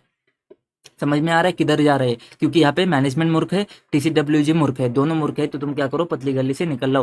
कौन से में से? ऑडिट में से निकल लो, ठीक है। तो ऑडिट ऑफ एनुअल एफएस का जो अपॉइंटमेंट है ना, उससे रिजाइन करने का पॉसिबिलिटी चेक करने के लिए बोला है। तो देखो यहाँ पे और है, यहाँ पे एंड है, मतलब क्या, या तुम मॉडिफाई करो या फिर विड्रॉ करो, पॉसिबल है तो। एंड पॉसिबिलिटी देखो कि तुम रिजाइन कर पाओ ऑडिट ऑफ एनुअल एफएस से, ठीक है। समझ में आया तो बहुत बढ़िया बात है। और ये जो कम्युनिकेशन तुम करते हो ना, ये मैनेजमेंट को बता दिया, टीसीडब्ल्यूजी को बता दिया, तो ये जो कम्युनिकेशन है ना तुम्हारा, ये तुम्हारा अगर ओरल होता है ना, ओरल कम्युनिकेशन की बात कर रहा हो, तो ओरल होता है ना, तो उसको तुम क्या करो, लिख के ले लो कि हमने किया था कम्युनिकेशन, ओरल कम्युनिकेशन किया था, तो डॉक्यूमेंट करो। हालांकि ये ओरल भी हो सकता है, राइटिंग में भी हो सकता है, लेकिन जब ओरल होता है ना तो डॉक्यूमेंट कर लो, ठीक है। फिर फ्रॉड वगैरह के केस में, फ्रॉड नॉन कंप्लायंस के केस में अपन क्या करते हैं, कम्युनिकेशन करते हैं। तो फ्रॉड नॉन कंप्लायंस उसके बारे में तो अपन मैनेजमेंट टीसीडब्ल्यूजी से कम्युनिकेशन कर ही लेते हैं, ठीक है। इम्प्लीकेशन क्या जाता है रिपोर्ट का वगैरह, इसमें कोई बड़ी बात नहीं है। बस यहाँ पे बात और ध्यान देने की बात है कि अगर तुमको ऐसे कुछ मैटर समझ में आते हैं कि गवर्नेंस इंटरेस्ट में आते हैं, गवर्नेंस मतलब क्या, दो चार्ज विथ गवर्नेंस, टीसीडब्ल्यूजी के लिए इंपॉर्टेंट है मैटर। तो गवर्नेंस के लिए अगर कुछ मैटर इंपॉर्टेंट है तो उसको टीसीडब्ल्यूजी के कम्युनिकेशन में तुम लेकर आओ, उसको तुम टीसीडब्ल्यूजी के साथ में कम्युनिकेट करो, ठीक है सर। ओके ओके, कुछ बचा तो नहीं है ना ऊपर, कुछ छोड़ा तो नहीं है ना मैंने? नहीं ना? ओहो। ओके, रिपोर्ट को देखते हैं ना भाई, रिपोर्ट में दम ही नहीं ये होता है। रिपोर्ट को क्या देखेंगे सर? ओपिनियन को देखते हैं। ओपिनियन नहीं, कंक्लूजन दोस्त, कंक्लूजन। कंक्लूजन कौन सा जाता है तुम्हारा? या तो क्वालिफाइड जाएगा या फिर एडवर्स जाएगा। सर कैसे कैसे जाएगा? क्वालिफाइड कब जाता है तुम्हारा? मटेरियल है बट परवेजिव नहीं है। ये क्या लिखा है? क्या कुछ लिखा होगा तो ठीक है, नहीं तो छोड़ दो। और अगर मटेरियल है एंड परवेजिव है तो तुम्हारा एडवर्स जाएगा, बात खत्म। इतनी सी बात आती है सर। इसमें कुछ बड़ा चढ़ा के नहीं बोला है, इसमें बस इतना सा बोला है कि तुम्हारा जो क्वालिफाइड कंक्लूजन जाएगा उसका बेसिस का पैरा जाएगा ना, तो बेसिस के पैरा में तुम एक्सप्लेन भी करोगे, बस उतनी सी बात आती है। देखो क्या लिखा है कि तुमको मॉडिफाई करोगे रिव्यू रिपोर्ट को, ठीक है, by adding explanatory paragraph to the review report and qualifying the conclusion. Qualify करोगे कंक्लूजन को एंड डिस्क्राइब करोगे कि क्यों तुमने, कौन सा डिपर्चर हुआ है और उसका आईएफआई के ऊपर इंपैक्ट क्या जाता है। मतलब तुम्हारा जो बेसिस का पैरा है ना दोस्त, बस उसमें तुम मैटर बता दोगे और कुछ नहीं बात करता है ये, ठीक है। Adequate disclosure is not included in IFI, तो उस केस में तुम क्या करो, नेसेसरी इन्फॉर्मेशन रिव्यू में दे दो। सर किसके बारे में बात हो रही है? देखो सर सिंपल सी बात है, जब भी अपन क्या करते हैं, बेसिस का पैरा देते, बेसिस फॉर मॉडिफाइड ओपिनियन का, तो तुमको बताना पड़ता है तीन चीजें। अगर याद आता है तो ठीक है, नहीं तो छोड़ दो। क्या चीजें? एक तो तुमको क्वांटिफिकेशन बताना पड़ता है कि अमाउंट में कितना अमाउंट गलत गया है, या फिर नैरेटिव डिस्क्लोजर देना पड़ता है अगर डिस्क्लोजर इनएक्यूरेट है तो, या फिर तुमको अगर ओमिशन है तो उसके बारे में बताना पड़ता है। तो वो चीज़ है ना, वो तुम्हारे कहाँ पे जाएगी? बेसिस फॉर क्वालिफाइड कंक्लूजन के पैरा में जाएगी। तो बस यही चीज़ तुमको देखनी पड़ेगी। तुमको एक्सप्लेनेशन देना पड़ेगा, डिपर्चर का नेचर बताना पड़ेगा, आईएफआई के ऊपर उसका इफेक्ट बताना पड़ेगा। एडिक्वेट डिस्क्लोजर नहीं दिया है तो उसके बारे में तुमको बताना पड़ेगा, नेसेसरी इन्फॉर्मेशन को तुमको रिपोर्ट में ऐड करना पड़ेगा। समझता है तो ठीक है, नहीं तो इतना कुछ इंपॉर्टेंट है नहीं है, तुमको पैरा सीधा समझ में आ जाएगा तुमको, ठीक है। और नीचे कुछ नहीं, material adverse, material and pervasive है एंड क्वालिफाई कंक्लूजन एडिक्वेट नहीं है तो तुम क्या करोगे, एडवर्स कंक्लूजन दोगे। सर इसका जो वर्डिंग है ना, जो हमारे पास में SRE 2400 है ना, सेम टू सेम आता है। मतलब nothing has come to our attention, do not present fairly, do not give true and fair view, same to same wording यहाँ पे आता है। तो वर्डिंग को तुमको देखने की बाद में जरूरत नहीं पड़ती है। लिमिटेशन ऑन स्कोप की बात होती है सर, लिमिटेशन ऑन स्कोप आता है ना तुम्हारा, ठीक है। तो ये क्या बात करता है, देखो लिमिटेशन ऑन स्कोप आता है, कभी कभी क्या होता है, फिनिशिंग रिव्यू या फिर कंक्लूजन नहीं दे पाएगा ऑडिटर, क्या हो जाएगा, लिमिटेशन की वजह से कभी कभी रिव्यू को फिनिश नहीं कर पाएगा या फिर कंक्लूजन नहीं दे पाएगा। उस केस में अगर कंप्लीट नहीं कर पाता है ना एंगेजमेंट, तुम क्या करो, एमएनटी को जाके बता दो राइटिंग में कि हम भाई साहब कंप्लीट नहीं कर पाएंगे। अभी जो लिमिटेशन है ना, दो चीज़ों की वजह से आ सकता है, एक तो मैनेजमेंट ने इम्पोज किया है या फिर मैनेजमेंट के भी कंट्रोल के बाहर है, किसी और कंडीशन ने हमको लिमिटेशन इम्पोज किया है। एक तो सबसे पहले, अगर हमको पहले समझ में आता है लिमिटेशन है तो अपन एक्सेप्ट ही नहीं करेंगे एंगेजमेंट को, ठीक है। अगर पहले समझ में आता है तो एंगेजमेंट को एक्सेप्ट ही नहीं करेंगे। अगर बाद में समझ में आता है और उसने लिमिटेशन दिया है, अगर अपन क्या करेंगे, रिक्वेस्ट करेंगे कि मैनेजमेंट या फिर टीसीडब्ल्यूजी इसको लिमिटेशन को हटा दे। मतलब वो बोल रहा है कि तू कंफर्मेशन ऑब्टेन मत कर ले, अपन बोलेंगे नहीं लिमिटेशन को हटा दे, अपन को ऑब्टेन करना पड़ेगा। फॉर एग्जाम्पल दिया मैंने, तो तुम क्या करोगे, रिमूव करने के लिए बोलोगे। एक कब बात हो रही है, एक्सेप्ट करने के बाद में रिमूव करने के लिए बोलोगे। अगर रिफ्यूज करता है ना, तुम उसको जाके बता दो, एमएनटी को जाके बता दो, क्या जो वही हमने ऊपर डिस्कस किया, एमएनटी को जाके बता दो कि भाई साहब हम रिव्यू को कंप्लीट नहीं कर पाएंगे, हम रिव्यू को फिनिश नहीं कर पाएंगे, कंक्लूजन इशू नहीं कर पाएंगे। तुम क्या जाके बताओ, can not complete the review और एक्सप्रेस कंक्लूजन। बस इतनी सी बात आती है, तुम बस जाके उसको बता दो हम रिव्यू को कंप्लीट नहीं कर पाएंगे, एक्सप्रेस नहीं कर पाएंगे कंक्लूजन। सर तो उस केस में हमको क्या करना पड़ेगा, निकल जाना पड़ेगा। लेकिन सर लॉज एंड रेगुलेशन ने अगर ऑब्लिगेशन दिया है कि रिपोर्ट तुमको मैंडेटरी देना ही पड़ेगा, ये हमेशा लॉ भाई तुमको फोर्स करता है, बीच में आता है, बोलता है कि रिपोर्ट तुमको देना ही पड़ेगा। तो भाई साहब अब तुम विड्रॉ नहीं कर सकते हो तो क्या करोगे, डिस्क्लेम करोगे। विड्रॉ नहीं कर सकते हो तो डिस्क्लेम करोगे एंड एक्सप्लेन करोगे कि क्यों रिव्यू तुम्हारा कंप्लीट नहीं हो पाया। ठीक है, बस इतनी सी बात है। नॉर्मल नॉर्मल क्या है, देखो मैनेजमेंट ने इंपोज किया है, पहले किया है तो एक्सेप्ट ही मत करो, बाद में किया है तो रिक्वेस्ट करो रिमूव करने के लिए। नहीं करता है तो उसको जाके बोल दो कि भाई साहब अपन एक्सप्रेस नहीं कर पाएंगे, अपन कंप्लीट नहीं कर पाएंगे। ठीक है, अगर लॉ भाई ने बोला है कि करना ही पड़ेगा, रिपोर्ट देना ही पड़ेगा, तो डिस्क्लेम कर देंगे एंड बाद में बता देंगे उसको। देखो ऊपर हमने डिस्क्लेमर के बारे में बात नहीं करी थी, तो इसकी वजह से नीचे बात करते हैं। तो डिस्क्लेमर कब जाएगा, लिमिटेशन की वजह से जाएगा। तो डिस्क्लेम कर दो कंक्लूजन को और बता दो कि क्यों तुम कंप्लीट नहीं कर पाते हो। दोनों को इसमें तुमने देखना है। मटेरियल एडजस्टमेंट जो तुमको आइडेंटिफाई हो जाते हैं ना, उसको तुमको रिपोर्ट, अगर तुम रिपोर्ट देते हो ना तो मटेरियल एडजस्टमेंट तुमको जो आइडेंटिफाई होते हैं उसको रिपोर्ट में बता दो। और दोनों केस में मटेरियल एडजस्टमेंट जो है ना वो तुमको एमएनटी को कम्युनिकेट करने पड़ेंगे, जो आईएफआई में। क्योंकि भाई साहब तूने कुछ तो काम किया ना, उसमें अगर मटेरियल एडजस्टमेंट जो आते ना, जिसको तुमको करेक्ट करने के लिए बोलना था, वो जो भी आते ना, तो एमएनटी को कम्युनिकेट करके चलोगे ही चलोगे। एंगेजमेंट तुम्हारा जो भी हो जाए, एमएनटी को एडजस्टमेंट पता होने चाहिए कि तुम्हारे रिव्यू रिपोर्ट में क्या ऐसी बड़ी बड़ी चीज आती है, वो एमएनटी को पता होना चाहिए। अगर रिपोर्ट देते हो ना तो रिपोर्ट में तुमने ये चीज को बता देनी है। ठीक है सर, कभी कभी क्या होगा, वो फैक्टर्स बियॉन्ड मैनेजमेंट कंट्रोल की वजह से लिमिटेशन आता है, उसमें मैनेजमेंट की कोई बात नहीं है, बट ऑडिटर वो चीज को परफॉर्म कर ही नहीं पाएगा, रिव्यू को कंप्लीट कर ही नहीं पाएगा, कंक्लूजन को एक्सप्रेस कर ही नहीं पाएगा। तो भाई साहब उसमें तो कोई बात है ही नहीं है। फिर तुम क्या करोगे, विड्रॉ करना है तो विड्रॉ कर पाओगे, नहीं तो डिस्क्लेम कर पाओगे, अगर लॉ भाई ने रोक के रखा है तो। लेकिन रेयर केस में बहुत ही कम केस में ऐसा हो सकता है कि लिमिटेशन है ना किसी एक चीज के ऊपर है, पूरा एंगेजमेंट के ऊपर नहीं, किसी एक चीज के ऊपर है।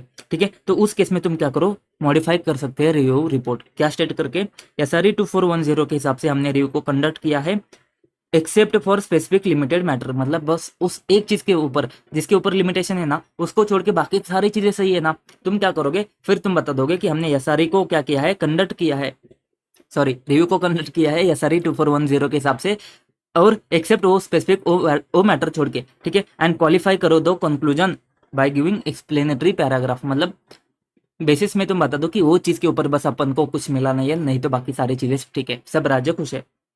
ठीक है, तो देखो मटेरियल हो जाएगा मैटर, बट परवेजिव नहीं है ना, तो उस केस में तुम बता सकते हो। एक कब होगा, बहुत रेयर एक्सेप्शंस में हो जाएगा, रेयर केस में हो जाएगा। ठीक है, और एक चीज आती है क्वालिफाइड ओपिनियन। ओपिनियन की बात कर रहा है, ओपिनियन कहाँ पे जाएगा, एफएस में जाएगा, ऑडिट रिपोर्ट में जाएगा। तो ऑडिट रिपोर्ट में जो तुमने क्वालिफाइड ओपिनियन दिया है ना, तो उसको भी तुमको यहाँ पे क्या करना पड़ेगा, कंसिडर करके चलना पड़ेगा रिव्यू रिपोर्ट के लिए।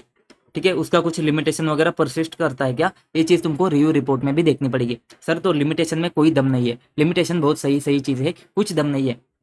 कभी कभी लिमिटेशन आ जाएगा तो तू क्या परफॉर्म नहीं कर पाएगा या फिर कंक्लूजन नहीं दे पाएगा। बस यही चीज एमएनटी को जाके बोल लो। अगर एमएनटी मैनेजमेंट ने इंपोज किया है ना, तो मैनेजमेंट को रिक्वेस्ट करो। देखो एक तो पहले किया है, एक्सेप्ट करने से पहले है, तो तुम क्या करोगे, एक्सेप्ट नहीं करोगे, करने के बाद है तो उसको जाके बोलोगे कि रिमूव कर। अगर नहीं मानता है तो जाके बता दोगे कि अपन रिव्यू कंप्लीट नहीं कर पाते हैं, कंक्लूजन नहीं दे पाते हैं, बस इतनी सी बात है। लॉ भाई ने रोका है तो अपन क्या करेंगे, लॉ भाई ने रोका है तो डिस्क्लेम कर देंगे कंक्लूजन, एंड अपन क्या करेंगे, उसका रीजन बता देंगे कि क्यों कंप्लीट नहीं कर पाते हैं। लेकिन हर केस में मटेरियल जो चीज आती है ना, किधर गई, मटेरियल एडजस्टमेंट वाली जो चीज आती है ना, एमएनटी को कम्युनिकेट करना ही करना है। और अगर रिपोर्ट देते हो ना, तो रिपोर्ट में तुमने जाके बता देना है, बस इतनी सी बात आती है। अदर लिमिटेशन आते हैं ना, जो फैक्टर बियॉन्ड मैनेजमेंट के कंट्रोल में है और तुम कंप्लीट नहीं कर पाते हो, तो उस चीज में तो कुछ नहीं कर सकते भाई साहब। उसमें तो तुम एक्सप्रेस नहीं कर पाओगे, कंक्लूजन को रिव्यू को कंप्लीट नहीं कर पाओगे। लेकिन अगर वो परवेजिव नहीं है ना, तो उस केस में रेयर एक्सेप्शन में तुम्हारे पास में क्या हो जाएगा, तुम ये चीज को स्टेट करोगे कि रिव्यू हमने कंडक्ट किया है SRE 2410 के हिसाब से, बस उस एक चीज को छोड़ के, और क्वालिफाई कर दोगे कंक्लूजन उस एक मैटर को छोड़ के। मतलब एक्सेप्ट फॉर दिस मैटर, बाकी सारी चीजें सही है करके बता सकते हो। क्वालिफाइड ओपिनियन अगर तुमने दिया है ऑडिट रिपोर्ट में, ऑडिट रिपोर्ट में दिया है तो उसका जो कंसिडर करके चलो उसका लिमिटेशन इधर भी आ जाता है क्या, बस इतनी सी बात आती है। और एक इंपॉर्टेंट चीज आती है सर, गोइंग कंसर्न वाला जो क्वेश्चन है ना, इसके बारे में ध्यान दे दो। देखो गोइंग कंसर्न है ना 2410 में जो है ना अलग से भी चलता है, कैसे चलता है इसके बारे में समझो, ठीक है। मैंने यहाँ पे इसी वजह से हटाया नहीं है, किधर गया किधर गया किधर गया। देखो सर मैंने आपको बोला था मटेरियल अनसर्टेनिटी आती है ना तो एफएस में डिस्क्लोजर देना पड़ेगा, ठीक है। ये दोनों मटेरियल अनसर्टेनिटी के पैरा है, ठीक है। मटेरियल अनसर्टेनिटी आती है तो एफएस में डिस्क्लोजर देना पड़ेगा। अगर दिया है ना तो अनमॉडिफाइड ओपिनियन जाएगा एंड मर्तो को पैरा जाएगा, ठीक है। अगर नहीं दिया है ना, नहीं दिया है ना तो क्वालिफाई या फिर एडवर्स ओपिनियन जाएगा। बस यहाँ पे भी सेम टू सेम चीज आती है, बच्चों को बहुत दिक्कत करता है। एक मिनट ध्यान से सुनो, गोइंग कंसर्न पे आ रहा है, डिस्क्लोजर नहीं दिया है, डिस्क्लोजर एडुकेट है कि नहीं है वो तुमको देखना पड़ेगा। उसी हिसाब से तुम्हारा जो है ना वो तुम्हारा ओपिनियन वगैरह चेंज हो जाएगा, ठीक है, कंक्लूजन चेंज हो गया। अगर डिस्क्लोजर नहीं दिया है ना तुम क्या करोगे, सिंपल सी चीज है ना दोस्त, क्वालिफाई या फिर एडवर्स। देखो डिस्क्लोजर नहीं दिया है तुम क्या करोगे, qualify adverse. Same to same है, सेम टू सेम है क्या इधर, डिस्क्लोजर नहीं दिया है क्यों और सफिशिएंट डिस्क्लोजर नहीं है, क्वालिफाई एडवर्स करोगे, ठीक है सर। उसके बाद में एडिक्वेट डिस्क्लोजर है, तो एडिक्वेट डिस्क्लोजर है तो अपन क्या करेंगे, अनमॉडिफाइड करेंगे ओपिनियन को एंड मर्तों को पैरा दे देंगे। अब सर मर्तों को पैरा क्यों जाता है, क्योंकि ऐसे 570 की स्पेशल डिमांड है कि अन गोइंग कंसर्न बहुत बड़ा मैटर है, इसलिए उसने क्या किया है, गोइंग कंसर्न मटेरियल अनसर्टेनिटी का पैरा नया डिजाइन किया है। सर इस पैरा में अपन क्या बता देते हैं कि अपना जो है ना अपन रेफर करते हैं, अपन रेफर करते हैं उस मैटर को जो एफएस में है एंड उसके बाद में अपन बता देते हैं कि मटेरियल अनसर्टेनिटी है। अगर मर्तों को पैरा नहीं होता ना तो कौन सा पैरा होता, ईओएम पैरा होता, क्योंकि अपन क्या करते हैं एफएस में जो नोट है ना उसको डिस्क्राइब करते हैं मर्तों को पैरा में, अगर आपको याद है तो, ठीक है। तो उसके नोट को डिस्क्राइब करते हैं। अगर एफएस में कुछ इन्फॉर्मेशन दी है तो अपन क्या करेंगे, ईओएम पैरा देके ही उसके ऊपर इंपॉर्टेंस लेकर आएंगे ना। तो अगर मर्तों को पैरा नहीं होता तो ईओएम पैरा होता। अभी ऑडिट में तो मर्तों को पैरा है बट रिव्यू में तो तुम्हारे पास में ऐसा कोई पैरा नहीं है, तो तुम क्या करोगे, सिंपल ईओएम पैरा दोगे। क्या करोगे, ईओएम पैरा दोगे। तो बातें सेम टू सेम है, कुछ नया नहीं है यहाँ पे, कुछ नया नहीं है। अगर डिस्क्लोजर नहीं दिया है तो क्वालिफाई या फिर एडवर्स जाएगा, डिस्क्लोजर दिया है तो अनमॉडिफाइड ओपिनियन एंड मर्तों को जाता है, तो उसी की जगह पे अनमॉडिफाइड कंक्लूजन एंड तुम्हारा ईओएम पैरा जाएगा। लेकिन सर बच्चों को दिक्कत क्या है पता है क्या, यहाँ पे जो वर्डिंग है ना इसका, यहाँ पे वर्डिंग है मॉडिफाइज देयर रिव्यू रिपोर्ट। तो बच्चे बस यहाँ पे कंफ्यूज होते हैं, ईओएम पैरा से उनको दिक्कत नहीं है, बस कंफ्यूजन कहाँ पे है, मॉडिफाई करते हो रिव्यू रिपोर्ट। तो दिक्कत क्या आती है सर, ये मॉडिफाई मतलब तुम क्या मॉडिफाई करते हो क्या तुम्हारा कंक्लूजन। तो बात यहाँ पे आती है कि कंक्लूजन को मॉडिफाई नहीं करते हो सर। रिवीजन है फिर भी 2-4 मिनट एक्स्ट्रा लेके बता देता हूँ, ठीक है। अब ये जो रिव्यू रिपोर्ट है ना, यहाँ पे 2 ऑप्शन बन सकते हैं, ठीक है। इसके ऊपर आईसीआई के किसी भी चीज में क्लियर नहीं है कि मॉडिफाई रिव्यू रिपोर्ट का मीनिंग क्या होता है, उसका डिफिनेशन नहीं दिया है, ठीक है। तो मैं आपको बताता हूँ इसका मीनिंग कैसे निकलता है कि ईओएम पैराग्राफ अगर दिया है ना तुमने, तो भी इसका मतलब है कि मॉडिफाई करता है तुम्हारा रिव्यू रिपोर्ट जो है ना, मॉडिफाई होता है। ओपिनियन मॉडिफाई नहीं होता है, कंक्लूजन मॉडिफाई नहीं होता है, रिपोर्ट मॉडिफाई होता है। तो इसका मतलब अगर मैं बोलता हूँ कि मॉडिफाई होता है रिव्यू रिपोर्ट, तो इसका मतलब कि ओएम पैरा ऐड हो चुका है, ओएम पैरा ऐड हो चुका है। अगर अनमॉडिफाइड ओपिनियन भी गया है ना ओएम पैरा की वजह से, अपन बोलेंगे मॉडिफाइड ऑडिट रिपोर्ट। बट मेरे को है ना ये बात पसंद नहीं है और मैं इससे एग्री भी नहीं करता हूँ। तो मैं क्या, मेरा कैसा कहना है पता है क्या, अगर मॉडिफाइड ओपिनियन है ना तभी अपन मॉडिफाइड रिव्यू रिपोर्ट या फिर मॉडिफाइड ऑडिट रिपोर्ट बोलेंगे। क्योंकि अगर भाई साहब अगर ईओएम ओएम केएम मैटर की वजह से अपन उस रिपोर्ट को मॉडिफाइड रिपोर्ट बोलने लगे, तो भाई साहब वैसे तो हर लिस्टेड एंटिटी का केस में केएम पैरा जाता है, तो हर लिस्टेड एंटिटी का रिपोर्ट मॉडिफाई रिपोर्ट हो जाएगा। स्पेशल पर्पज में ईओएम पैरा जाता ही जाता है, तो हर स्पेशल पर्पज के ऊपर का ऑडिट रिपोर्ट तुम्हारा मॉडिफाई ऑडिट रिपोर्ट बोले जाएगा। ऐसे कितने सारे सब्सिक्वेंट इवेंट है, तो हर सब्सिक्वेंट इवेंट के केस में मॉडिफाई हो जाएगा रिपोर्ट। हर तुम्हारा 701 है, पहला ऑडिटर है, पहले ऑडिटर नहीं था, उस केस में मॉडिफाई हो जाएगा। या फिर ऑडिटर चेंज होता है तो उस केस में मॉडिफाई हो जाएगा। तो देखो ये वर्डिंग से ना मेरे को बहुत परेशानी है, इसके लिए तो मैं ऐसे ऐसे झगड़ने के लिए भी तैयार हूँ। बट अभी के लिए तुमको क्या करना है, एग्जाम पॉइंट ऑफ व्यू से बस इस वर्डिंग को याद रखना है, ठीक है। तो मेरे हिसाब से ना ईओएम पैरा की वजह से मॉडिफाइड ऑडिट रिपोर्ट या फिर मॉडिफाइड रिव्यू रिपोर्ट है ना, ये वर्डिंग यूज नहीं करना चाहिए उन्होंने। मेरे हिसाब से मैं तो क्लियर हूँ भाई, मैं तो क्लियर हूँ, मेरे साथ तुम मैच करते हो नहीं करते हो मेरे को फर्क नहीं पड़ता है। बस ये चीज आती है कि नहीं होना चाहिए, नहीं तो बहुत सारे भाई आधे से ज्यादा रिपोर्ट तो मॉडिफाई, आधे से क्या भाई 70-80% सारे रिपोर्ट मॉडिफाई रिपोर्ट ही कहलाएंगे ना। फिर मॉडिफाई क्यों कहते हो, उसको मतलब ही नहीं बनता है। फिर जो एक्चुअल में मॉडिफाइड ओपिनियन वाला है ना उसको क्या कहेंगे, ठीक है, उसका तो फिर बात खत्म हो जाती ना। तो बस इतनी सी चीज इतनी सी है कि एग्जाम पॉइंट ऑफ व्यू से इतना समझो, ये वर्डिंग को याद रखो बस, modifies their review report by adding um para. बात खत्म, बात खत्म, बात खत्म। आई होप मैं समझा पाया हूँ। और सिमिलर चीज आती है अगर प्रीवियस ईयर में मॉडिफिकेशन वगैरह होता है, यूएम पैरा जाता है, तो उसको कंटिन्यू करके चलो, और कुछ नहीं है, और कुछ नहीं है सर। अदर कंसिडरेशंस कुछ कुछ आते हैं। अदर कंसिडरेशंस क्या है, देखो यहाँ पे आके समझो। अदर कंसिडरेशंस बहुत ही सिंपल चीज आती है। किधर गया?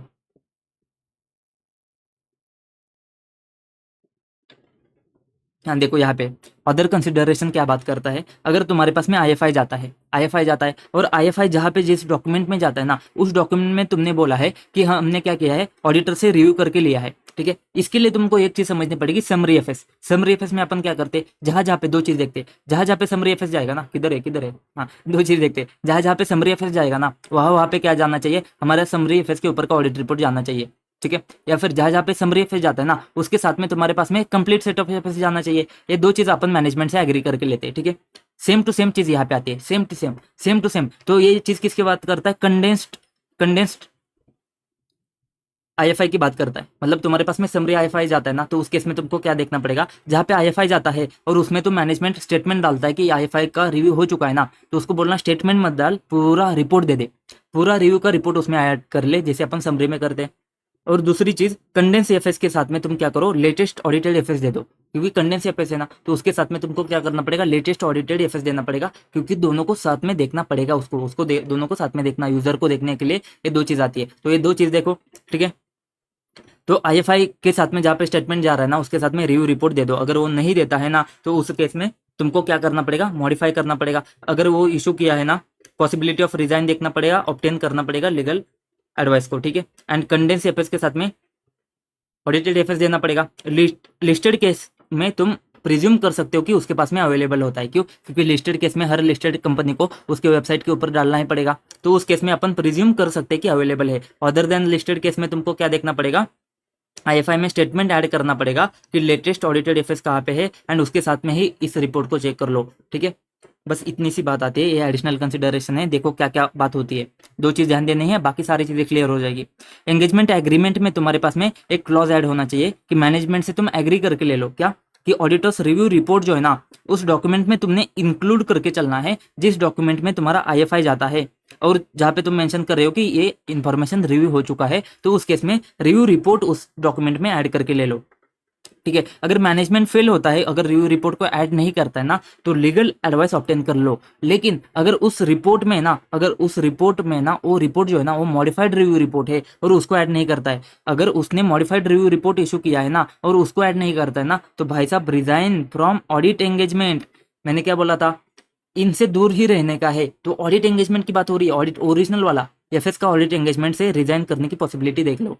क्या क्या बात हो रही है, जहां जहां पे आईएफआई जाएगा, जिसमें तुम स्टेटमेंट ऐड करते हो कि रिव्यू हुआ है, और रिपोर्ट को ऐड नहीं करते हो, उसमें मैनेजमेंट के साथ में एग्री करके ले लो कि रिपोर्ट को भी ऐड करोगे। अगर ऐड नहीं करते हो तो तुम क्या करो, लीगल एडवाइस को ऑब्टेन करो। लेकिन वो रिपोर्ट जो है ना, वो मॉडिफाई रिपोर्ट है, इसकी वजह से ऐड नहीं कर रहा है, तो तुम क्या करो, ऑडिट के एंगेजमेंट से रिजाइन करने का पॉसिबिलिटी देख लो। मतलब रिव्यू लीगल एडवाइस तो ऑब्टेन कर लोगे, लेकिन ऑडिट एंगेजमेंट से रिजाइन करने का पॉसिबिलिटी देख लो। दूसरी बात आती है कंडेंस के केस में। कंडेंस के केस में तुमको क्या करना है, फुल एफएस तुमको उसके साथ में देना है, आईएफआई के साथ में। अब अभी ये लिस्टेड एंटिटी के केस में प्रिज्यूम करेंगे कि उनके पास में लेटेस्ट ऑडिटेड एफएस है, लेकिन बाकी के केस में तुमको एक्सेस नहीं है, उनको एक्सेस नहीं है, ऐसा हो सकता है। तो उस केस में तुम क्या करो, डिस्कस विद मैनेजमेंट, आईएफआई में ऐसा स्टेटमेंट ऐड करो कि रिव्यू अलोंगसाइड, क्लैरिफाई करो that it should be reviewed alongside with the latest audited FS. तो आईएफआई में वो स्टेटमेंट ऐड करो कि इसको है ना ऑडिटेड एफएस के साथ में चेक करना तुम, नहीं तो समझ में नहीं आएगा। स्टेटमेंट अगर ऐसा नहीं देता है, ये वाला स्टेटमेंट नहीं देता है, तो कंसिडर वेदर आईएफआई जो है ना विदाउट रेफरेंसिंग मिसलीड करता है क्या। अगर ऐसा है तो तुम क्या करो, रिव्यू रिपोर्ट को मॉडिफाई कर लो। वर्डिंग को ध्यान दे दो, सर क्या बात हो रही है, थोड़ा टेक्निकल लग सकता है, ध्यान दे दो। आईएफआई में रिव्यू रिपोर्ट जाना चाहिए, तो ये चीज को तुम क्लॉज में ही ऐड करो, मैनेजमेंट से एग्री करके ले लो, ठीक है। रिव्यू रिपोर्ट जाना चाहिए। अगर नहीं जाता है तो क्या करो, लीगल एडवाइस ऑब्टेन करो। लेकिन review report modified review report है यानी उसको नहीं देता है ना, तो लीगल एडवाइस तो ऑब्टेन करो, उसके साथ में पॉसिबिलिटी देखो कि ऑडिट एंगेजमेंट से रिजाइन कर सकते हो क्या, ठीक है सर। फिर आईएफआई जो कंडेंस है ना, उसके साथ में फुल वर्जन भी जाना चाहिए। लिस्टेड केस में तुम प्रिज्यूम करके चल सकते हो कि उनके पास में है फुल एफएस, ठीक है। लेकिन बाकी के केस में ऐसा हो सकता है कि उनके पास में फुल एफएस नहीं है, तो मैनेजमेंट के पास में जाओ और बोलो कि एक स्टेटमेंट ऐड कर दे कि ये जो रिव्यू है ना इसको तुम फुल ऑडिटेड एफएस के साथ में चेक करो। अगर वो स्टेटमेंट मिसिंग है ना तो तुम जाके चेक करो कि आईएफआई जो है ना वो मिसलीड करता है क्या, अगर करता है तो रिपोर्ट को तुम चेंज करो, बात खत्म। डॉक्यूमेंटेशन में कुछ नहीं, SRE 2400 के हिसाब से डॉक्यूमेंटेशन करो। सब्सिक्वेंट इवेंट के लिए अगर क्वेश्चन आता है ना तो उसने कुछ नहीं करना है, बस इंक्वायरी करनी है, इंक्वायरी से ज्यादा कुछ नहीं करना है, बस उसने इंक्वायरी करनी है, जो हमने ऊपर देखी थी बस उतनी करनी है, बात खत्म। अब हमने क्या क्या छोड़ा है, हमने क्या लिमिटेशन कर लिया, डिपर्चर देख लिया, बस रिपोर्ट को छोड़ा है सर, बस रिपोर्ट को छोड़ा है। रिपोर्ट में मैं तुमको बता दूं माय बाप, जो हमने SRE 2400 में देखा था सेम टू सेम चीज आती है 2410 में, सेम टू सेम चीज आती है, लेकिन रिपोर्ट को दिखाना मेरा फर्ज बनता है। जैसे अपन पढ़ते हैं ना, जैसे अपन पढ़ते हैं ना हमेशा से प्रोनाउंसमेंट से, तो उसको दिखाना मेरा फर्ज बनता है, मेरा फर्ज तो बनता है। तो देखो कैसे जाएगा तुम्हारा रिपोर्ट, सबसे पहले report on review of IFI, heading change हो जाएगा, एड्रेस करना पड़ेगा, इंट्रोडक्शन देना पड़ेगा। अपन हमेशा क्या बोलते हैं, we have audited, we have agreed, we have performed agree upon procedures, यहाँ पे क्या बोलेंगे, वी हैव रिव्यू, हमने रिव्यू किया है, किसका, बैलेंस शीट का किया है, एबीसी एंटिटी का एज ऑन जून। जून क्यों, क्योंकि क्वार्टरली है ना, तो ये चीज तुम बता देते हो। तो रिव्यू का इसका सेम टू सेम, रिव्यू में तुमने एफएस बोला है तो बैलेंस शीट में प्रॉफिट एंड लॉस अकाउंट ये सारी चीज बता दोगे, significant accounting policy, explanatory statement, मतलब तुम उसको एड्रेस करते हो। साथ में तुम क्या करते हो, मैनेजमेंट की जिम्मेदारी क्या है और हमारी जिम्मेदारी क्या है। मैनेजमेंट की जिम्मेदारी क्या है, पीपीएफएस एफआरएफ के हिसाब से है क्या, पीपीएफआई आईएफआई एफआरएफ के हिसाब से है क्या। हमारी जिम्मेदारी क्या है, हम एक्सप्रेस करेंगे कंक्लूजन, बात खत्म। तो हमेशा की तरह अपन क्या करेंगे, आईएफआई को आइडेंटिफाई करेंगे, मैनेजमेंट की जिम्मेदारी, ऑडिटर की जिम्मेदारी, ठीक है। फिर अपन के है ना रिव्यू के बारे में बता देते हैं हमेशा। रिव्यू के बारे में जो हमारे 3 पॉइंट जाते हैं ना, 3 कौन से जाते हैं, review is a limited assurance engagement, review में mainly inquiry and analytical process perform करते हैं, एंड रिव्यू है ना ये तुम्हारा ऑडिट से कम होता है, इस वजह से अपन ऑडिट ओपिनियन एक्सप्रेस नहीं करते हैं। ये 3 सेंटेंस है ना यहाँ पे भी जाएगी तुम्हारे सेम टू सेम, और इसमें तुम्हारा क्या जाएगा, SRE 2410 के हिसाब से हमने रिव्यू परफॉर्म किया है, ये चीज तुम बता दोगे, ठीक है। फिर तुम्हारा बेसिस फॉर क्वालिफाइड कंक्लूजन जाएगा एंड क्वालिफाइड कंक्लूजन का पैरा जाएगा, ठीक है। क्वालिफाइड में तुम्हारा क्या जाएगा, sentence nothing has come to our attention, same to same जाएगा कि do not give true and fair view, या फिर डू नॉट प्रेजेंट फेयरली, या फिर not prepared in all material respect, ठीक है। एंड एक्सेप्ट क्यों है, क्योंकि क्वालिफाइड है तो एक्सेप्ट आ जाता है तुम्हारा, ठीक है। बेसिस दिया है ना तो एक्सेप्ट फॉर द जो मैटर तुमने बेसिस में डिस्कस किया है। तो भाई साहब कुछ तो दम है क्या, अगर तुमको रिव्यू SRE का 2400 का पता है ना तो मुझे पता है कि इसमें कुछ भी दम नहीं है, ठीक है। तो सबसे पहले टाइटल, एड्रेसी, और एंड में आता है डेट, प्लेस, सिग्नेचर, वो तो ठीक है। अब ये बात समझनी है तुमको, एड्रेसी जो आता है ना वो कौन होगा, TCWG होगा, क्योंकि TCWG अपॉइंट करता है, ठीक है। TCWG में कौन आता है, बोर्ड आता है एंड ऑडिट कमेटी आता है। तो अगर MCQ आता है ना दोस्त, अगर MCQ आता है ना तो एक चीज ध्यान देना है, इंपॉर्टेंट कौन है, TCWG अगर MCQ में आता है तो फर्स्ट प्रेफरेंस, लेकिन नहीं है, जो हमने MCQ देखा ना उसमें बोर्ड है, तो बोर्ड को तुमने सिलेक्ट करना है। अगर बोर्ड नहीं है ना तो तुमने ऑडिट कमेटी को सिलेक्ट करना है, क्योंकि ऑडिट कमेटी भी किसका हिस्सा होता है, बोर्ड का ही हिस्सा होता है। लेकिन MCQ के लिए आंसर क्या है, right, BOD, BOD first preference है। अगर नहीं है, TCWG भी नहीं है, तो तुम ऑडिट कमेटी को सिलेक्ट कर सकते हो, ये मैंने आपको बता दिया, ठीक है सर। फिर हमने बात करी डेट, प्लेस, सिग्नेचर आता है, उसके साथ में अपन क्या करते हैं, आईएफआई को आइडेंटिफाई करते, तो आइडेंटिफाई करो, आइडेंटिफाई करो आईएफआई को।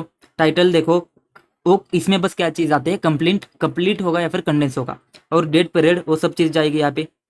मैनेजमेंट की जिम्मेदारी जाती है, मैनेजमेंट की जिम्मेदारी क्या है, आईएफआई को एफआरएफ के हिसाब से प्रिपेयर करना। अगर फेयर प्रेजेंटेशन फ्रेमवर्क है ना तो उसमें भी एक स्टेटमेंट तुम्हारा ऐड होता है कि management is responsible for preparation and fair presentation of IFI, ठीक है। ये स्टेटमेंट ऐड होता है तुम्हारा। फिर ऑडिटर की जिम्मेदारी आती है, कंक्लूजन एक्सप्रेस करके अपन निकल जाते हैं, अपने को ज्यादा कुछ करना नहीं होता है, ठीक है। फिर अपन क्या करते हैं, रिव्यू के बारे में बता देते हैं। रिव्यू के बारे में 3 पॉइंट बता देते हैं। एक तो क्या, लिमिटेड एश्योरेंस एंगेजमेंट है, एनालिटिकल एंड इंक्वायरी होता है, और ऑडिट नहीं है तो एश्योरेंस प्रोवाइड नहीं करते। बस यहाँ पे तुमने क्या बताना है, पहला सेंटेंस क्या है, SRE 2410 के हिसाब से है, फिर इंक्वायरी एनालिटिकल प्रोसेस होता है एंड ऑडिट नहीं है, इसी वजह से ओपिनियन एक्सप्रेस नहीं करते हैं, अपन कंक्लूजन एक्सप्रेस करते हैं, ठीक है। उसके बाद में बात खत्म। ये दोनों पॉइंट कंक्लूजन के पॉइंट आते हैं। कंक्लूजन में तुम्हारा क्या जाएगा, अगर फेयर प्रेजेंटेशन फ्रेमवर्क है तो do not give true and fair view, do not prepared, do not present Fairlie, ठीक है। क्योंकि यहाँ पे तुम्हारे पास में ऊपर क्या चीज आती है, नथिंग आता है, इसकी वजह से do not give true and fair view या फिर do not present Fairlie. And अगर तुम्हारे पास में कंप्लायंस फ्रेमवर्क आता है तो not prepared, in material respect. तो देखो फेयर प्रेजेंटेशन है तो does not give true and fair view या फिर does not present Fairlie, and in general case में तुम्हारे पास में क्या जाता है, not prepared in material respect. खत्म खत्म माए बाप खत्म। बस क्वेश्चन देखने दो मुझे, कुछ इंपॉर्टेंट है तो। खत्म हो गया। एक बार है ना फटाफट दिखा देता हूँ तुमको हमने क्या क्या पढ़ा है। कुछ ज़्यादा रॉकेट साइंस है नहीं है, ठीक है। सबसे पहले एसआर क्या है, आईएफआई क्या है, उसके बारे में हमने देखा। फिर हमने क्या ऑब्जेक्टिव देखे, दो चीज़ इंपॉर्टेंट है बस। एग्रीइंग में कुछ नहीं था, अंडरस्टैंड करना है ना। अंडरस्टैंड करते समय हमने क्या देखा, सिंपल है, सिंपल नहीं सिंपल है, या फिर study more regularly and pass immediately. फिर एक्चुअल प्रोसीजर्स में हमने क्या देखा था कि राम जी की पिक देखो या फिर माइक लेके रैप करो। फिर हमने क्या देखा था, इनक्वायरी में जीसीसीसी ऑफ नफराज देखा था। फिर गोइंग कंसर्न में कुछ इतना इंपॉर्टेंट नहीं था, मिस स्टेटमेंट में कुछ नहीं था, डब्ल्यू में सेम टू सेम तुम्हारा कॉपी पेस्ट। एक तो पीपीएफएस एफआरएफ के हिसाब से एंड आईसी, एंड उसके साथ में नफराज के पॉइंट देखो, इसमें भी आर एंड ए नहीं है, याद होता है तो ठीक है, नहीं तो छोड़ दो। अकम्पनिंग इन्फॉर्मेशन में हमने देखा था मटेरियल इनकंसिस्टेंट है या फिर मटेरियल मिस्टेटेड है फैक्ट का अदर देन आईएफआई छोड़ के। कम्युनिकेशन में तुमने करना है, अगर मानता है तो सही बात है, नहीं मानता है तो अपन क्या करेंगे, उड़ा देंगे उनको। फिर ये यहाँ पे क्या आता है, audit report sorry review report के बारे में बात होती है। डिपार्चर आता है तो क्वालिफाइड जाएगा, एडवर्स जाएगा। लिमिटेशन आता है तो मैनेजमेंट ने इम्पोज किया है क्या कि अदर लिमिटेशन है, ये चेक करेंगे। गोइंग कंसर्न में तुम्हारे पास में एडुकेट डिस्क्लोजर दिया है कि नहीं दिया है। अदर कंसिडरेशन में रिव्यू रिपोर्ट ऐड नहीं किया है या फिर तुमने फुल एफएस नहीं दिया है, ये दो चीज आती है। डॉक्यूमेंटेशन आता है, कुछ तो है क्या, देखो कुछ तो है क्या, कुछ तो है क्या। एक घंटे में पढ़ा, एक मिनट में समझा, ठीक है। और एक क्वेश्चन आता है, ये क्वेश्चन कौन सा है तुम्हारा, आईसीआई के नए क्वेश्चन में से क्वेश्चन है, ठीक है। एक क्वेश्चन क्या है तुम्हारा, कंपाइल किया है तुमने आईएफआई। अच्छा, क्वेश्चन कंपाइलेशन का नहीं है, बट क्वेश्चन तुम्हारा किसका है, रिव्यू का है। रिव्यू किया है तुमने आईएफआई, तो यहाँ पे 2410 में आ जाएगा, बात खत्म। इंक्वायरी ऑन अदर प्रोसेस के बारे में बात कर रहा है। Facing continuous working capital shortages, bank financial statement उनको, फाइनेंशियल इंस्टीट्यूशंस उनको क्या नहीं देती है, लोन वगैरह नहीं देती है, लॉसेस वगैरह हो रहे हैं, पेमेंट में डिफॉल्ट किया है, ये सारी चीज़ें क्या है, ये सारी चीज़ें गोइंग कंसर्न के बारे में बात करी है। इसने डिस्क्लोज नहीं किया है तो गोइंग कंसर्न के बारे में बात होती है, एंड डिस्क्लोजर नहीं दिया है तो भाई साहब एडवर्स या फिर क्वालिफाई करना पड़ेगा, ठीक है। कौन सा रिव्यू रिपोर्ट तुमने देना है, एंड अगर डिस्क्लोज किया होता तो अपन क्या करते, इसके बारे में पूछा है। तो ऐसा 2410 की बात हो रही है। अगर डिस्क्लोजर दिया है तो अपन क्या करेंगे, modify review report by adding EOM paragraph. मैंने बोला था वर्डिंग बस याद रखो, modify review report by adding EOM paragraph. May have modified prior audit report review report, तो उस केस में तुम्हारा कंटिन्यू होता जाएगा, उस केस में भी ईओएम पैरा कंटिन्यू होता जाएगा। अगर इफ नॉट एडिक्वेटली डिस्क्लोज नहीं किया है तो या फिर क्वालिफाई जाएगा या तो एडवर्स जाएगा, ठीक है। एंड तुम फैक्ट को रेफरेंस कर दोगे। गिवन सिचुएशन में डिस्क्लोज नहीं किया है तो क्वालिफाई या फिर एडवर्स जाएगा। अगर डिस्क्लोज किया होता तो हम क्या करते, मॉडिफाई करते बाय एडिंग ईओएम पैराग्राफ। बस बात खत्म, बस बात खत्म। अब जो इसके क्वेश्चन नॉर्मल वाले क्वेश्चन है ना, अभी हमने कौन सा देखा, एडिशनल वाला क्वेश्चन। नॉर्मल वाले क्वेश्चन है ना, उसमें कुछ दम नहीं है, तो ये तो ठीक है, इसमें कुछ दम नहीं है। 4 नंबर का पॉइंट क्या बात करता है, गोइंग कंसर्न तो same to same, modify review report by adding EOM para. फिर उसके साथ में communicate the matter CFO audit committee, और रिस्पॉन्स नहीं आता है तो तुम क्या करोगे, मॉडिफाई करोगे रिपोर्ट, विड्रॉ करने का पॉसिबिलिटी चेक करोगे, और उसके साथ में एनुअल एफएस के ऑडिट से तुम रिजाइन करने की पॉसिबिलिटी चेक करोगे। बात खत्म सर। आई होप मैंने आपके टाइम के साथ में जस्टिस किया है। आई होप आपको 2410 के ऊपर कुछ तो कंफर्ट आया रहेगा, जो पहले इतना भारी भारी लगता था कुछ तो हल्का हुआ रहेगा। दोस्त दोस्त दोस्त दोस्त दोस्त मिलते हैं नेक्स्ट वीडियो में, ठीक है। मज़ा है कि नहीं यार, मज़ा है कि नहीं, बता दो ना मज़ा है कि नहीं, ठीक है। मिलते हैं नेक्स्ट वीडियो में, तब तक के लिए जय हिंद।